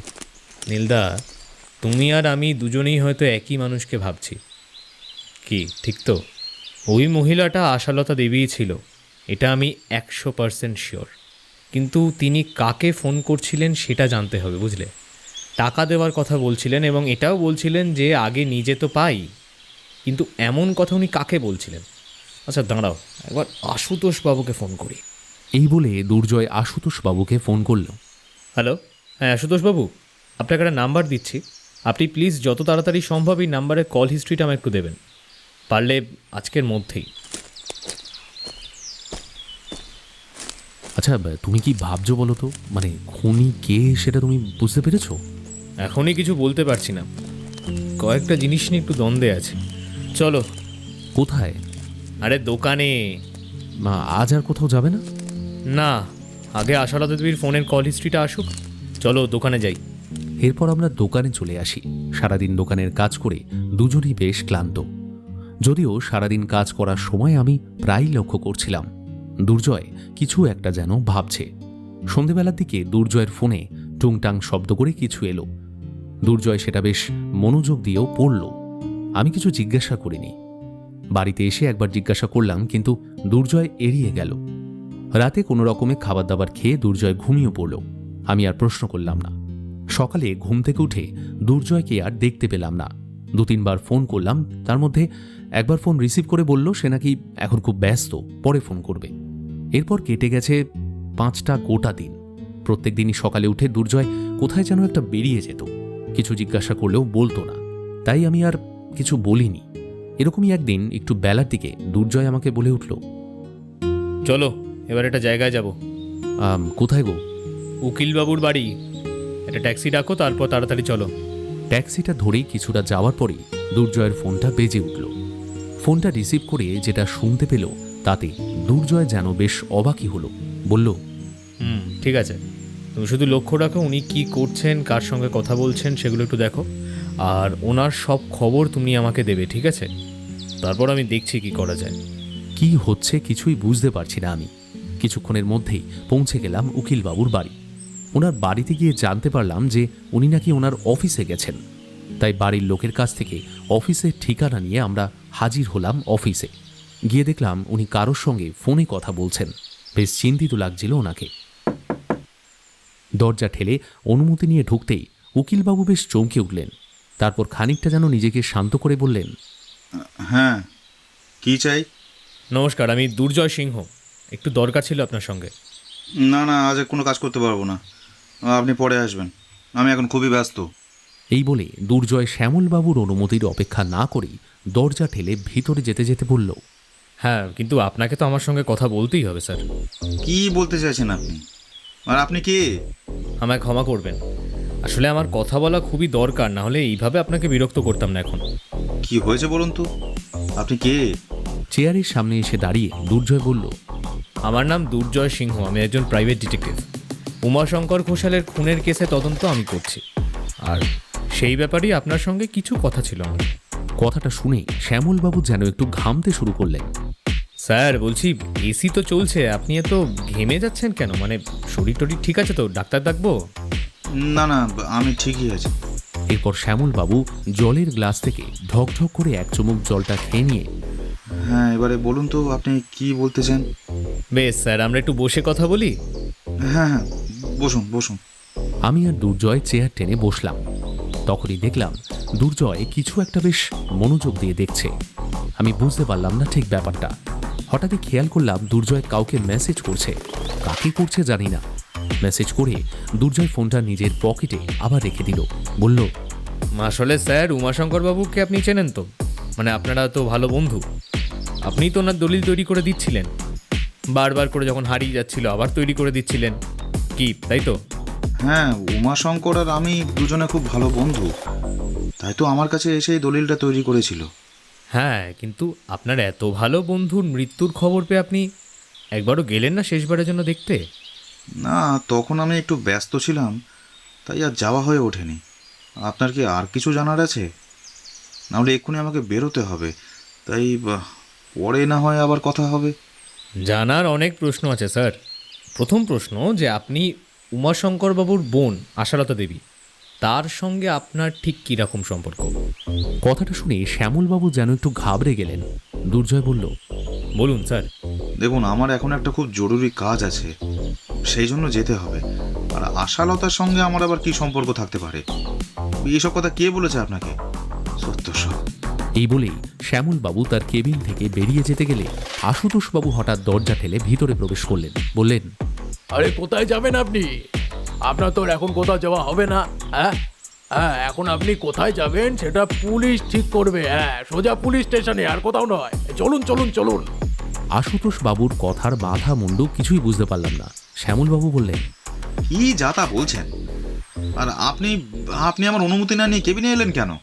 কি যে বলেন স্যার? হ্যাঁ, পুলিশ কি কোনোদিন অনুমতি নিয়ে আসতে দেখেছেন? কিন্তু এবার যে আপনার খেলা শেষ, অনেক হয়েছে। নাটকটা বন্ধ করুন, নইলে ডান্না মেরে না ঠান্ডা করে দেবো। সরি শ্যামলবাবু, আপনাকে অ্যারেস্ট করা হচ্ছে উমাশঙ্করবাবুকে খুন করার অপরাধে। চলুন। কি উল্টোপাল্টা কথা বলছেন? না না, আমি কোনো উল্টোপাল্টা কথা বলছি না। আমাদের কাছে প্রমাণ আছে আপনি উমাশঙ্করবাবুকে খুন করেছেন। কি প্রমাণ আছে? এই যে প্রমাণ আপনার টেবিলে, এই যে দেখুন ছবিটা। হ্যাঁ, আপনার হাতের দিকটা একটু ভালো করে দেখবেন। হ্যাঁ হ্যাঁ, বলছি, দেখেছেন? দুর্জয়ের কথা মতো আমিও একবার শ্যামলবাবুর হাতের দিকে, আরেকবার টেবিলে রাখা ছবির দিকে তাকিয়ে দেখলাম, কিন্তু কিছুই বুঝতে পারলাম না। শ্যামলবাবু ঠিকই বুঝতে পেরেছেন যদিও মনে হলো, কিন্তু তাও না বোঝার ভান করেই বললেন, কি হয়েছেটা কি? দেখুন শ্যামলবাবু, আপনি এতটা বোকা মানুষ তো নন। যখন নিজে বলবেন না, তখন এবার আমি বলছি। এই যে আপনার হাতের ছবিতে, আপনার হাতের দিকে তাকিয়ে দেখেছেন তো, সেখানে একটা ব্রেসলেট পরা আছে। আর এখন আপনার হাতের দিকে আপনি একবার তাকিয়ে দেখুন, সেখানে কিন্তু কিচ্ছু নেই, কিন্তু দীর্ঘদিন ধরে সেটা পরে থাকার জন্য আপনার হাতে একটা সাদা দাগ হয়েছে। তাহলে আপনি এখন সেটা পরে নেই কেন? এতক্ষণ পর আমি সবটা বুঝতে পারলাম যে দুর্জয় ছবিতে কি দেখতে বলছিল, কিন্তু ব্রেসলেট নেই তো কি হয়েছে। আর তখনই শ্যামলবাবু বললেন, হ্যাঁ, পারিনি, তার কারণ আমার আর ভালো লাগছিল না। ও আচ্ছা, ভালো লাগছিল না? বাহ, কিন্তু হঠাৎ আপনার এমন কি হলো যে আপনার পূর্বপুরুষের ব্রেসলেট আপনি আর পরছেন না? কথাটা শুনে আমি বেশ অবাক হলাম। দুর্জয় কি করে বুঝলো যে ওটা শ্যামলবাবুর পূর্বপুরুষের দেওয়া ব্রেসলেট? আর তখনই দুর্জয় বলল, শ্যামলবাবু, আপনি হয়তো ভাবছেন আমি জানতে পারলাম কি করে ওই ব্রেসলেট আপনার পূর্বপুরুষের, তাই তো? তাহলে শুনুন, আপনার ব্রেসলেটটা যেমন ডিজাইন, সেই ডিজাইন খুবই পুরনো দিনের, সাধারণত 40-50 বছর আগের তো হবেই। সম্ভবত কেউ আপনাকে এটা দিয়েছিলেন, হয়তো আপনার বাবা, তাই বললাম। আচ্ছা বাদ দিন, আপনার পূর্বপুরুষের দেওয়া ব্রেসলেট আপনি পরবেন না সেটা সম্পূর্ণ আপনার ব্যক্তিগত ব্যাপার। আমি এই নিয়ে মাথাঘামি কিচ্ছু করতে পারবো না, কিন্তু আপনি একবার ওই ব্রেসলেটটা আমাদের দেখাবেন প্লিজ। কিন্তু কি শ্যামলবাবু, ব্রেসলেটটা আপনার কাছে নেই? না, আসলে আমি তো ওটা আনিনি, বাড়িতে আছে। ও বাহ, চলুন তাহলে আপনার বাড়িতেই যাওয়া যাক। শ্যামলবাবু যেন একটু জোর গলায় বললেন, কেন আবার বাড়িতে কি জন্য? যা বলার এখানেই বলুন। আরে আপনি তো বললেন ব্রেসলেটটা বাড়িতে আছে, তো যাবো না বাড়িতে? আপনি যদি এখন বলেন যে ব্রেসলেটটা এখানেই আছে, তাহলে এখানেই দেখে নেবো, কোনো অসুবিধা নেই। কি ঠিক বলিনি? দুর্জয়ের কথাটা শুনে শ্যামলবাবু কিছুটা আমতা আমতা করছিলেন। দুর্জয় আবার বলল, কি করে দেখাবেন আপনি? আপনার কাছে ব্রেসলেটটা নেই। তখনই দুর্জয় নিজের পকেট থেকে সেই ব্রেসলেটটা বের করল। সেটা দেখে শ্যামলবাবু যেন ঘামতে শুরু করলেন, কি বলবেন সেটাই খুঁজে পাচ্ছেন না। আমি তখনও বেশ অবাক, ভাবলাম দুর্জয় এটা কোথায় পেল? তাহলে কি যেদিন উমাশঙ্করবাবু খুন হয়েছিলেন সেদিন দুর্জয় যে কিছু একটা কুড়িয়ে নিজের পকেটে রেখেছিল, এটাই কি সেই জিনিস? হঠাৎ শ্যামলবাবু বলে উঠলেন, এটা আমার না। আচ্ছা তাই নাকি? তা কিভাবে বলছেন আপনি সেটা? তার কারণ আমি আমার ব্রেসলেট চিনি, এটা না। দেখুন শ্যামলবাবু, আপনি যদি এই ব্রেসলেটটা অস্বীকার করেন, যদি বলেন এটা আপনার নয়, তাহলে জানবেন আমাদের কাছেও প্রমাণ আছে। এই দুর্জয় সিংহ এমনি এমনি কথা বলে না, সমস্ত প্রমাণ নিয়ে এসেই আপনার সঙ্গে আমি কথা বলছি। এই ব্রেসলেটটা উমাশঙ্করবাবুর বিছানার তলা থেকে পাওয়া গেছে। তাতে লেগেছিল রক্ত, শরীরে কিছু চামড়া, হয়তো ধস্তাধস্তির সময় খুনির হাত থেকে এটা পড়ে গেছে। উনি সেটা লক্ষ্যও করেননি। দেখুন, ডিএনএ টেস্ট হয়ে গেছে, এটার রিপোর্ট আমাদের কাছে আছে। এবার আপনার ডিএনএ টেস্ট করা হবে, আমরা মিলিয়ে দেখব। যদি না মেলে তাহলে আপনি ছাড়া পেয়ে যাবেন। এখন আমাদের সঙ্গে চলুন প্লিজ। দুর্জয়ের কথা শুনে শ্যামল বাবু যেন বেশ ভয় পেলেন। কি করবেন বুঝতে পারলেন না। ভয় ঘন ঘন জল খেতে শুরু করলেন। দুর্জয় আবার বলল, আরে আরে আরে আপনি ভয় কেন পাচ্ছেন শ্যামলবাবু? আপনি যদি কোনো অপরাধ না করে থাকেন তাহলে এরকম আপনাকে কেউ শাস্তি দিতে পারবে না, সেই গ্যারেন্টি আমি দিচ্ছি। শান্তন, কুল ডাউন। ইয়েস, চোখে মুখে জল দিয়ে চলুন তো আমাদের সঙ্গে। এরপর দুর্জয় শ্যামল বাবুর হাত ধরে নিয়ে যেতে লাগলো। শ্যামলবাবু বলে উঠলেন, হ্যাঁ হ্যাঁ, এইসব আমি করেছি, আর ব্রেসলেটটাও আমার। তবে এইসব আমি নিজের ইচ্ছায় করিনি, একজনের কথায় আমি এই সমস্ত করতে বাধ্য হয়েছি। অনেক ধন্যবাদ শ্যামলবাবু, এতটা সত্যি বললেন। এবার বলুন তো তিনি কে? এরপর শ্যামলবাবু যার নাম বললেন শুনে আমি অবাক। দুর্জয়ের মুখটা দেখলাম স্বাভাবিক। আমার মনে হলো দুর্জয় যেন জানতো যে আসলে এইসবের পিছনে কার নাম থাকতে পারে। শ্যামলবাবুকে নিয়ে পুলিশের গাড়ি করেই আমরা যাচ্ছিলাম উমাশঙ্কর ঘোষালের বাড়ি। সঙ্গে ছিলেন দারোগা আশুতোষ প্রামাণিক। গাড়িতে যাওয়ার সময় আবার দুর্জয়ের ফোনটা বেজে উঠল। রিসিভ করেই দুর্জয় বলল, কি? যেমন করেই হোক ওনাকে আটকে রাখো, আমরা আসছি। আমি কিছু বুঝতে পারলাম না। চুপচাপ গাড়িতে দুর্জয়ের পাশে বসে রইলাম। কিছুক্ষণের মধ্যেই আমরা পৌঁছে গেলাম উমাশঙ্কর ঘোষালের বাড়িতে। দরজায় কলিং বেলের শব্দ করতেই প্রতিবারের মতো মালতী এসে দরজা খুলল। ঘরে প্রবেশ করতেই শুনতে পেলাম, পিসিমণি, আমি জানি আপনি আমাকে ঠিক পছন্দ করেন না, কিন্তু এই কড়া দুপুরে আপনি চলে যাবেন বলছেন। গৃহস্থের বাড়ি থেকে দুপুরবেলায় না খেয়ে যেতে নেই, সে কথা যদিও আমি আমার মায়ের মুখেই শুনেছিলাম, কিন্তু আপনি তো এটা মানেন। আমি বললাম তো আমার জরুরি কাজ আছে, আমাকে এখনই যেতে হবে। তা তোমরা আমাকে এইভাবে আটকাচ্ছ কেন বলো তো? আমি তো সেটাই বুঝতে পারছি না। পিসিমা, কি কাজ আছে পিসিমা? সেটা তো আমাদের বলতে হবে। দরজার কাছ থেকে পুরুষের কণ্ঠ শুনতে পেয়ে আশালতা দেবী দরজার দিকে তাকিয়ে বলে উঠলেন, কি ব্যাপার? আপনারা আবার এসেছেন? কি ব্যাপারটা কি এখন? হ্যাঁ, ব্যাপার তো নিশ্চয়ই আছে, সেটাই তো বলতে এলাম। কিন্তু আমার এখন কাজ আছে, আমি এখন বেরিয়ে যাব। আপনাদের কথা শোনার মতন অত সময় নেই আমার। কিন্তু আপনাকে তো সময় একটু হাতে রাখতে হবে পিসিমা, কারণ এখন যে কথাগুলো একটু বলবো সেটা আপনার শোনা খুব জরুরি। কি কথা? বলছি, একটু দাঁড়ান। দুর্জয়ের কথা শেষ হতেই একজন কনস্টেবল শ্যামলবাবুকে হাতে হ্যান্ডকাপ পরিয়ে নিয়ে এলো সবার সামনে।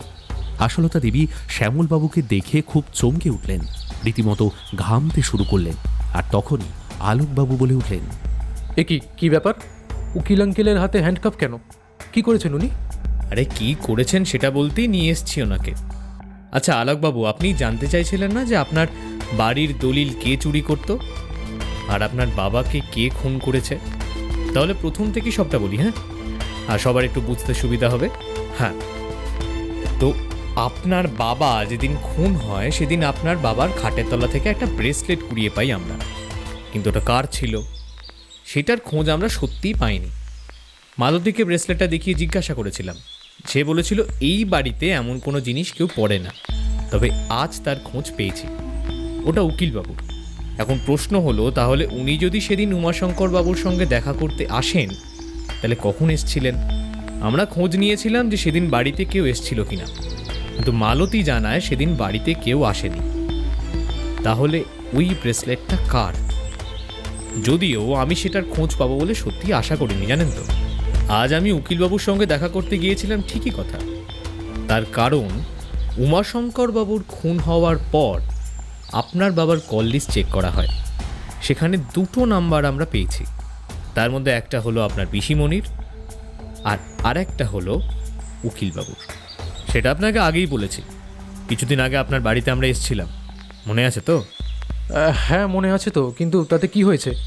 সেদিন আপনাদের বাড়ির ভিতর আসার সময় আমরা দুজনে কিছু কথা শুনতে পাই, হয়তো কেউ ফোনে কথা বলছিল, যদিও তখন গলাটা শুনে বুঝতে পারিনি, কিন্তু পরে বুঝতে পারি সেই ফোনটা আপনার পিসি অর্থাৎ আশালতা দেবী করছিলেন, কিন্তু কাকে করছিলেন সেটা জানতে পারিনি। তখন আপনার পিসির ফোনের কল লিস্ট চেক করি আমরা, আর আপনি জানলে অবাক হবেন, আপনার পিসি কাকে ফোন করছিল জানেন? কাকে? আপনার উকিল আঙ্কেলকে। তবে সেদিন আপনার পিসি কোনো টাকা পাওয়ার কথা বলছিলেন, বুঝলেন, আর তুমি সম্বোধন করে বলছিলেন। তাতে আমার কিছুটা খটকা লাগে। আমি কলেজ চেক করি ওনার, আর দেখতে পাই আপনার পিসি আপনাদের বাড়ির উকিলের সঙ্গে প্রায় দিনই কথা বলতেন।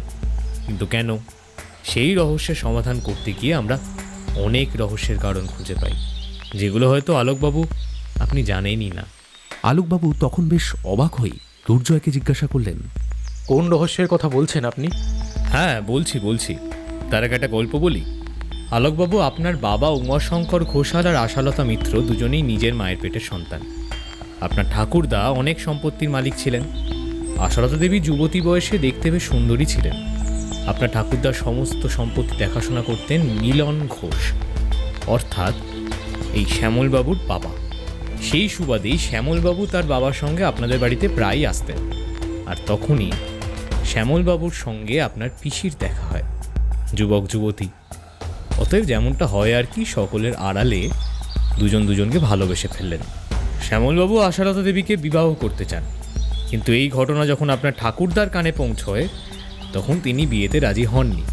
উনি ওনার মেয়ের বিবাহ অন্য জায়গায় স্থির করেন, আর সেটি আশালতা দেবী একেবারেই মেনে নিতে পারেন না। বাড়ি থেকে পালিয়ে যাওয়ার সিদ্ধান্ত নেন, কিন্তু আপনার ঠাকুরদার কড়া নজরদারি কাটিয়ে আশালতা দেবী পালিয়ে যেতে পারেননি। বিয়ে হয়ে যায় অন্য জায়গায়। তারপর আশালতা দেবীর সঙ্গে শ্যামলবাবুর সমস্ত যোগাযোগ বন্ধ হয়ে যায়। বাবার ওপর অভিমান করে আশালতা দেবী বাপের বাড়ি আসা বন্ধ করে দিলেন। এরপর মোটামুটি সব কিছু ঠিকঠাকই চলছিল। মিলন ঘোষের সঙ্গে কাজ করা বন্ধ করে দিলেন আপনার ঠাকুরদা। বয়স বাড়ে, তখন আপনার ঠাকুরদা সমস্ত সম্পত্তি আপনার বাবার নামে করে দেন। মেয়েকে বিয়েতে যেটুকুনি দিয়েছিলেন সেটুকুনি শেষ দেওয়া। আর তাছাড়াও তখনকার দিনে মেয়েদেরকে আলাদা করে বাবারা সম্পত্তির ভাগ দিতেন না, সেটা মেনেও নিয়েছিলেন আশালতা দেবী। এই সময় আপনার ঠাকুরদা মারা যান। উনি মারা যাওয়ার পর শ্যামলবাবু আপনার বাবার সঙ্গে যোগাযোগ করেন। একটা সময় উমাশঙ্কর বাবুর আর শ্যামলবাবু দুজনেই খুব ভালো বন্ধু ছিলেন, কিন্তু বোনের সঙ্গে সম্পর্কের কথা জানতে পেরে তাদের বন্ধুত্বে ফাটল ধরে। আপনার ঠাকুরদার মৃত্যুর পরে সেই বন্ধুত্ব আবার জোড়া লাগে এবং আপনার বাবার সমস্ত সম্পত্তির দেখাশোনা করতেন শ্যামলবাবু। এইভাবে সব কিছু ঠিকঠাকই চলছিল। আশালতা দেবী বাপের বাড়ির কারোর সঙ্গেই তেমন যোগাযোগ রাখেননি, কিন্তু যোগাযোগ না রাখলেও এই বাড়ির সমস্ত খবরই তিনি জানতেন। এমনই একদিন আশালতা দেবী জানতে পারেন তার দাদা উমাশঙ্কর বাবু সমস্ত সম্পত্তিটা তার ছেলের নামে করে দিয়েছেন। সেই জন্য তিনি দাদার সঙ্গে যোগাযোগ করেন, কথা কাটাকাটিও হয়। আর এই সময় আশালতা দেবীর সঙ্গে শ্যামল ঘোষের দেখা হয় আপনাদের এই বাড়িতে। পুরনো ভালোবাসাকে সামনে দেখতে পেয়ে দুজনেরই মন কেঁদে ওঠে। তারপর আবার তাদের মধ্যে যোগাযোগ শুরু হয়। মাঝে মাঝে দুজনে দেখা করতেন আড়ালে। তিনি জানতে পারেন আপনার বাবা আপনার ভাগের সমস্ত সম্পত্তি আপনাদের দুই ভাই বোনের মধ্যে ভাগ করে দেবেন। সে কথা জানার পর উনিও মনে মনে ভাবেন যে তাহলে তো সেই সম্পত্তিতে তারও অধিকার আছে, তার বাবার সম্পত্তি বলে কথা। সে কথা তিনি উমাশঙ্কর বাবুকে জানান, কিন্তু উমাশঙ্কর বাবু রাজি হননি। কথা কাটাকাটি হয়, তাও উমাশঙ্কর বাবু কিছুতেই রাজি হননি। এমনই একদিন আশালতা দেবীর সঙ্গে শ্যামল ঘোষের আবার দেখা হয়। আশালতা দেবী শ্যামল ঘোষকে সবটা জানায়। তারপর দুজনে একটা পরিকল্পনা করে। দুজনেই স্থির করেন দলিল তৈরি হলেই আশালতা দেবী সেগুলো চুরি করে নেবেন, আর কেউ সন্দেহ করবে না। কারণ প্রথমে যেহেতু সমস্ত সম্পত্তি আলোকবাবুর নামেই ছিল, মেয়ের খবর জানাজানি হতে আবার নতুন করে দলিল চুরি হলো। তাই সেই দলিল চুরি হয়ে গেলে সবার সন্দেহ আপনার মানে আলোকবাবুর ওপরেই যাবে। তাই উমাশঙ্করবাবু প্রতিবারই নতুন দলিল তৈরি করতেন, আর শ্যামলবাবু আশালতা দেবীকে জানিয়ে দিতেন, আর সেই রাতেই বাড়ি থেকে দলিল চুরি হয়ে যেত। এতগুলো কথা শুনে আলোকবাবু বললেন, আরে কিন্তু পিসিমণি তো এই বাড়িতে খুব একটা আসতো না, তাহলে দলিলটা উনি চুরি করলেন কি করে? সেই কাজে তাকে সাহায্য করত এই বাড়ির লোক। এই বাড়িতে আমি, বাবা, মালতী আর শিবু ছাড়া তো আর কেউ নেই। তবে কি শিবুই? আলোকবাবু অবাক হয়ে জিজ্ঞাসা করলেন, না শিবু না, মালতী। কি মালতী, আমি ঠিক বলছি তো? আর তখনই আলোকবাবু মালতীর দিকে তাকাতেই মালতী কাঁদতে কাঁদতে বলে উঠল, দাদাবাবু, ও দাদাবাবু, আমাকে ক্ষমা করে দেন।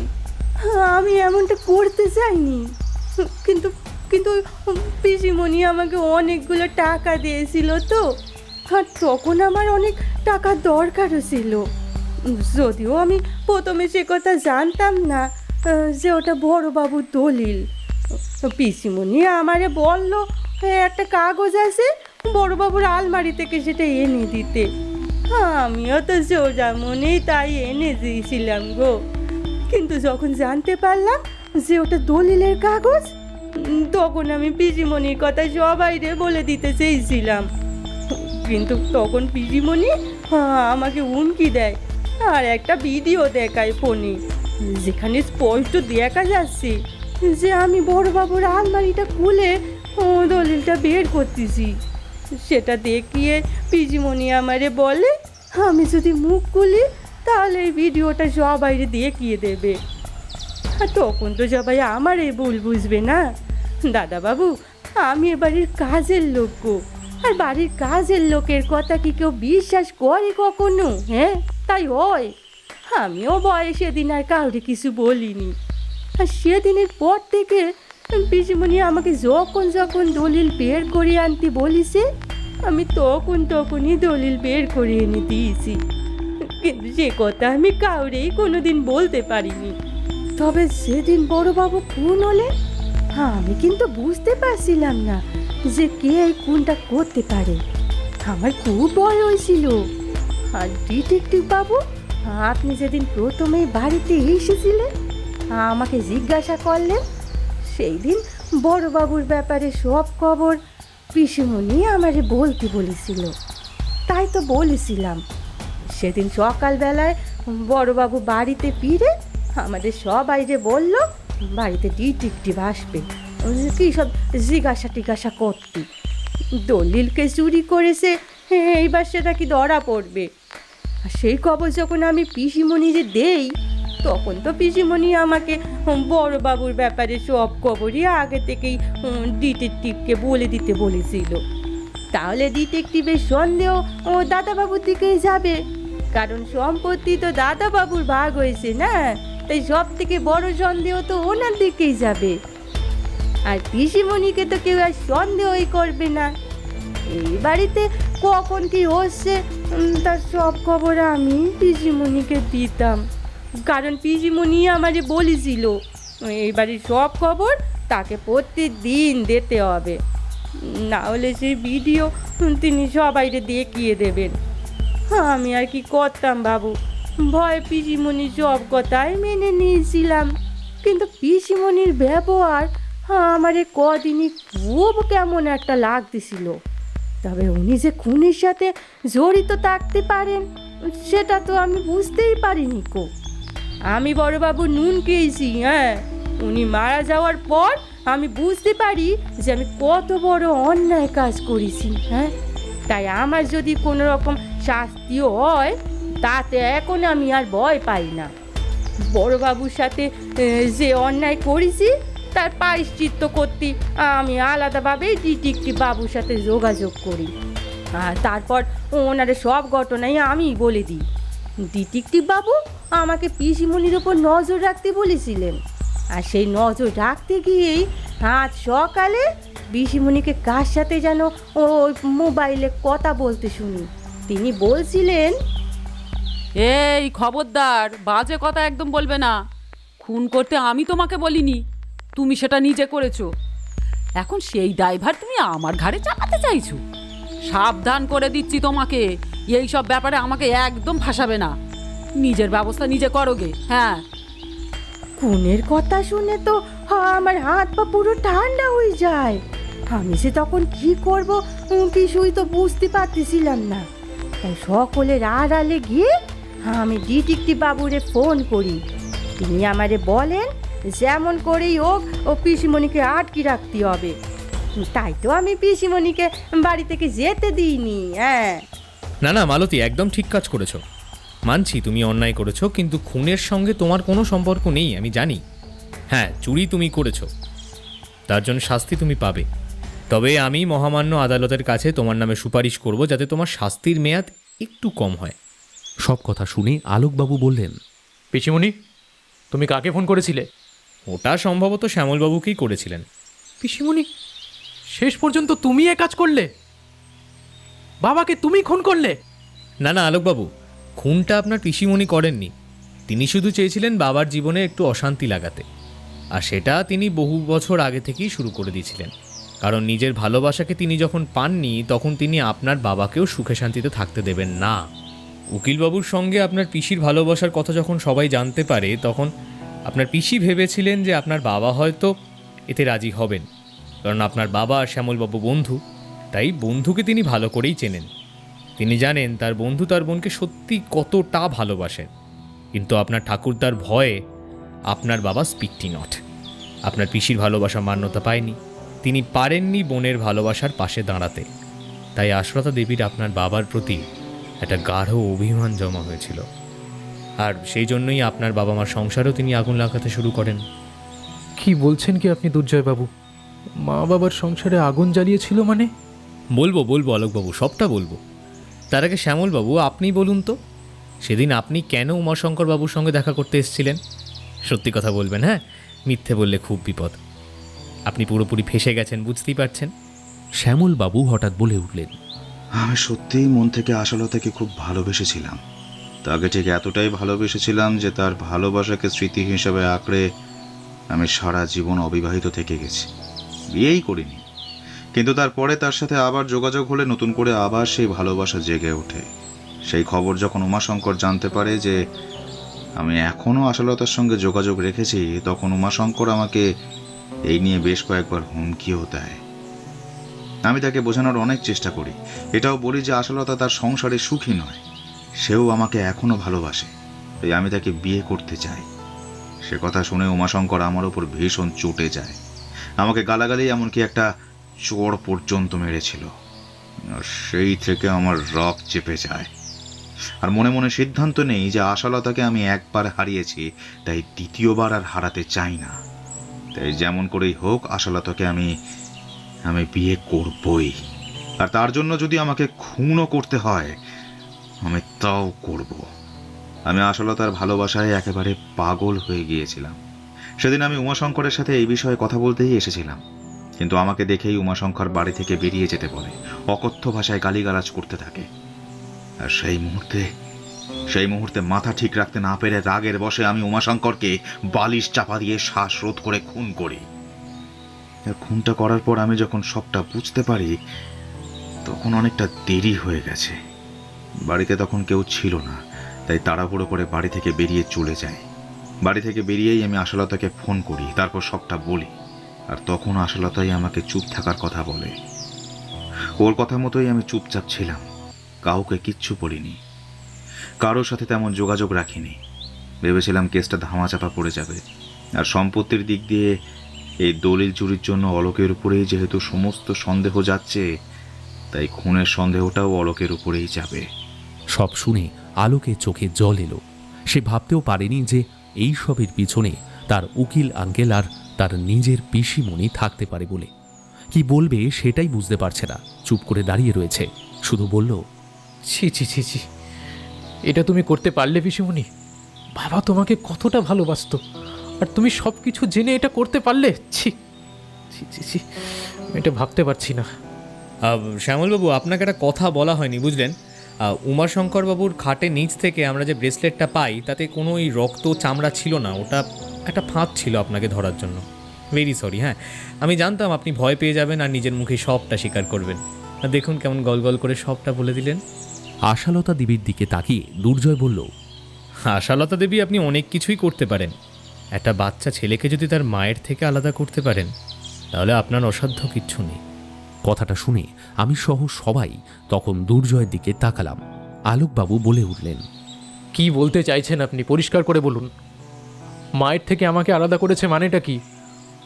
মা তো অনেক বছর আগে মারা গিয়েছিল, আমি তখন অনেক ছোট ছিলাম।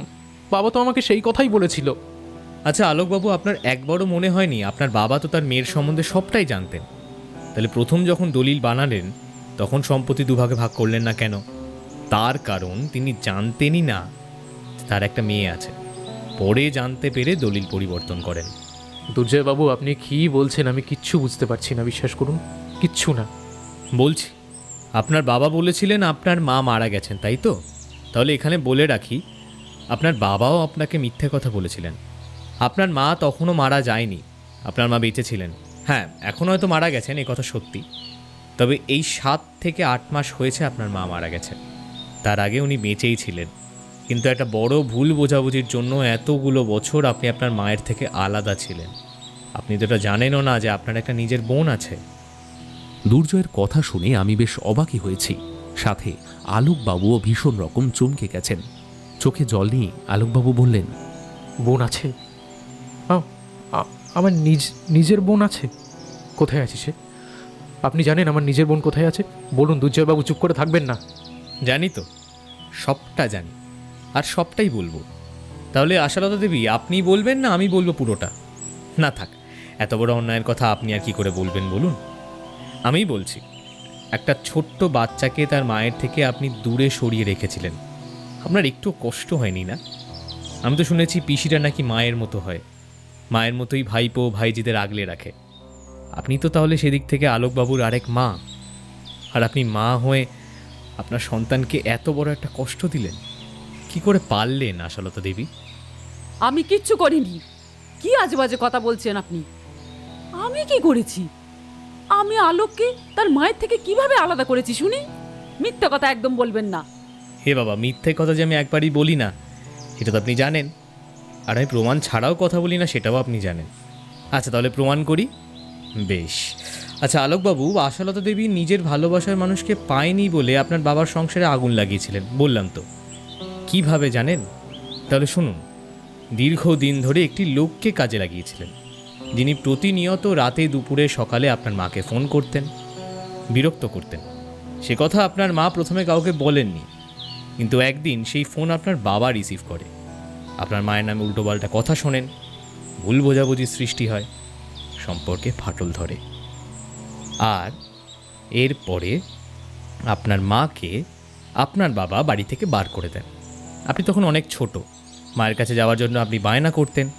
তিনি তখন কিভাবে সামলাবেন? সেই ছোট বয়সে তাই আপনার পিসির পরামর্শতে আপনার বাবা আপনাকে জানিয়ে দিলেন আপনার মা মারা গেছে। তখনকার দিনে জানেন তো, শ্বশুর বাড়ি থেকে বার করে দিলে তার ঠাঁই বাপের বাড়িতেও হতো না। আপনার মা আলাদা থাকতে শুরু করলেন, সেলাই করে পেট চালাতেন। এমন সময় তিনি জানতে পারলেন যে তিনি মা হতে চলেছেন, কিন্তু সেই খবর তিনি কাউকে জানাননি। অভিমানের পাল্লা এতটাই বেড়ে গেছিল যে এই কথাটা উমাশঙ্করবাবু জানতেই পারলেন না। তিনি একা হাতে তার মেয়েকে মানুষ করতে শুরু করেন, কষ্ট করে মেয়েকে বড় করলেন। কিন্তু আজ থেকে 1 বছর আগে তিনি জানতে পারলেন তিনি এক মারণ রোগে আক্রান্ত হয়েছেন, যার জন্য তার হাতে আর বেশি দিন সময় নেই। মেয়ের পড়াশোনা এখনও চলছে, বিয়ে হয়নি। এখন তিনি মারা গেলে মেয়ের দায়িত্ব কে নেবে? এই ভরা পৃথিবীতে থেকেও তার মেয়ে একা হয়ে যাবে। এ কথা ভেবে তিনি সমস্ত অভিমান একদিকে ঠেলে সরিয়ে দিয়ে আপনার বাবার সঙ্গে যোগাযোগ করেন। বয়স বাড়ার কারণেই সেই রাগ অভিমানের পাল্লা হয়তো কিছুটা কমে গিয়েছিল। আপনার মা আপনার বাবাকে আপনার বোনের কথা বললেন। সব কথা শুনে উমাশঙ্করবাবু ঠিক করেন নিজের মেয়েকে নিজের বাড়িতে নিয়ে আসবেন, সাথে স্ত্রীকেও। কিন্তু সেই সময় তিনি পেলেন না। আপনার মা মারা গেলেন, কিন্তু আপনার মা মারা গেলেও সেই খবর আপনি পেলেন না, কারণ আপনি অলরেডি জানেন আপনার মা অনেক ছোটোবেলায় মারা গেছে। আর এই এত কিছু হয়েছে কার চক্রান্তে? আপনার পিসির। আপনার পিসিকে কিন্তু আপনার বাবা সব কথা বলেছেন। এখনও এই এত বছর পরেও আপনার বাবার মনে সন্দেহের বীজ বপন করার চেষ্টা আপনার পিসি করেন, কিন্তু এবারে তিনি ব্যর্থ হন। নিজের ভালোবাসাকে না পাওয়ার জন্য তিনি মরিয়া হয়ে উঠছিলেন দিন দিন আপনার বাবার সংসার ভাঙার জন্য। তাহলে আমার বোনের কি হয়েছে? সে এখন কোথায়? হ্যাঁ জানি তো, আর সেই বোন আপনার বাড়িতেই আছে। কি ঠিক বলিনি স্নিগ্ধা? যদিও এসব কথা আমাকে খুঁজে বার করতে হয়েছে, কারণ তুমি তো সব কিছু বলোনি আমাকে। জানতে চাইবে না কি করে জানলাম এত কথা? দূরে দাঁড়িয়ে থেকে স্নিগ্ধার দিকে একবার তাকিয়ে দেখলাম আমি। দেখতে পেলাম তার চোখের কোণে নোনা জল ভিড় করেছে, আর দু চোখ বেয়ে সেগুলো অঝোর দ্বারায় গাল বেয়ে গড়িয়ে পড়ছে। কিছু বলতে পারছে না সে।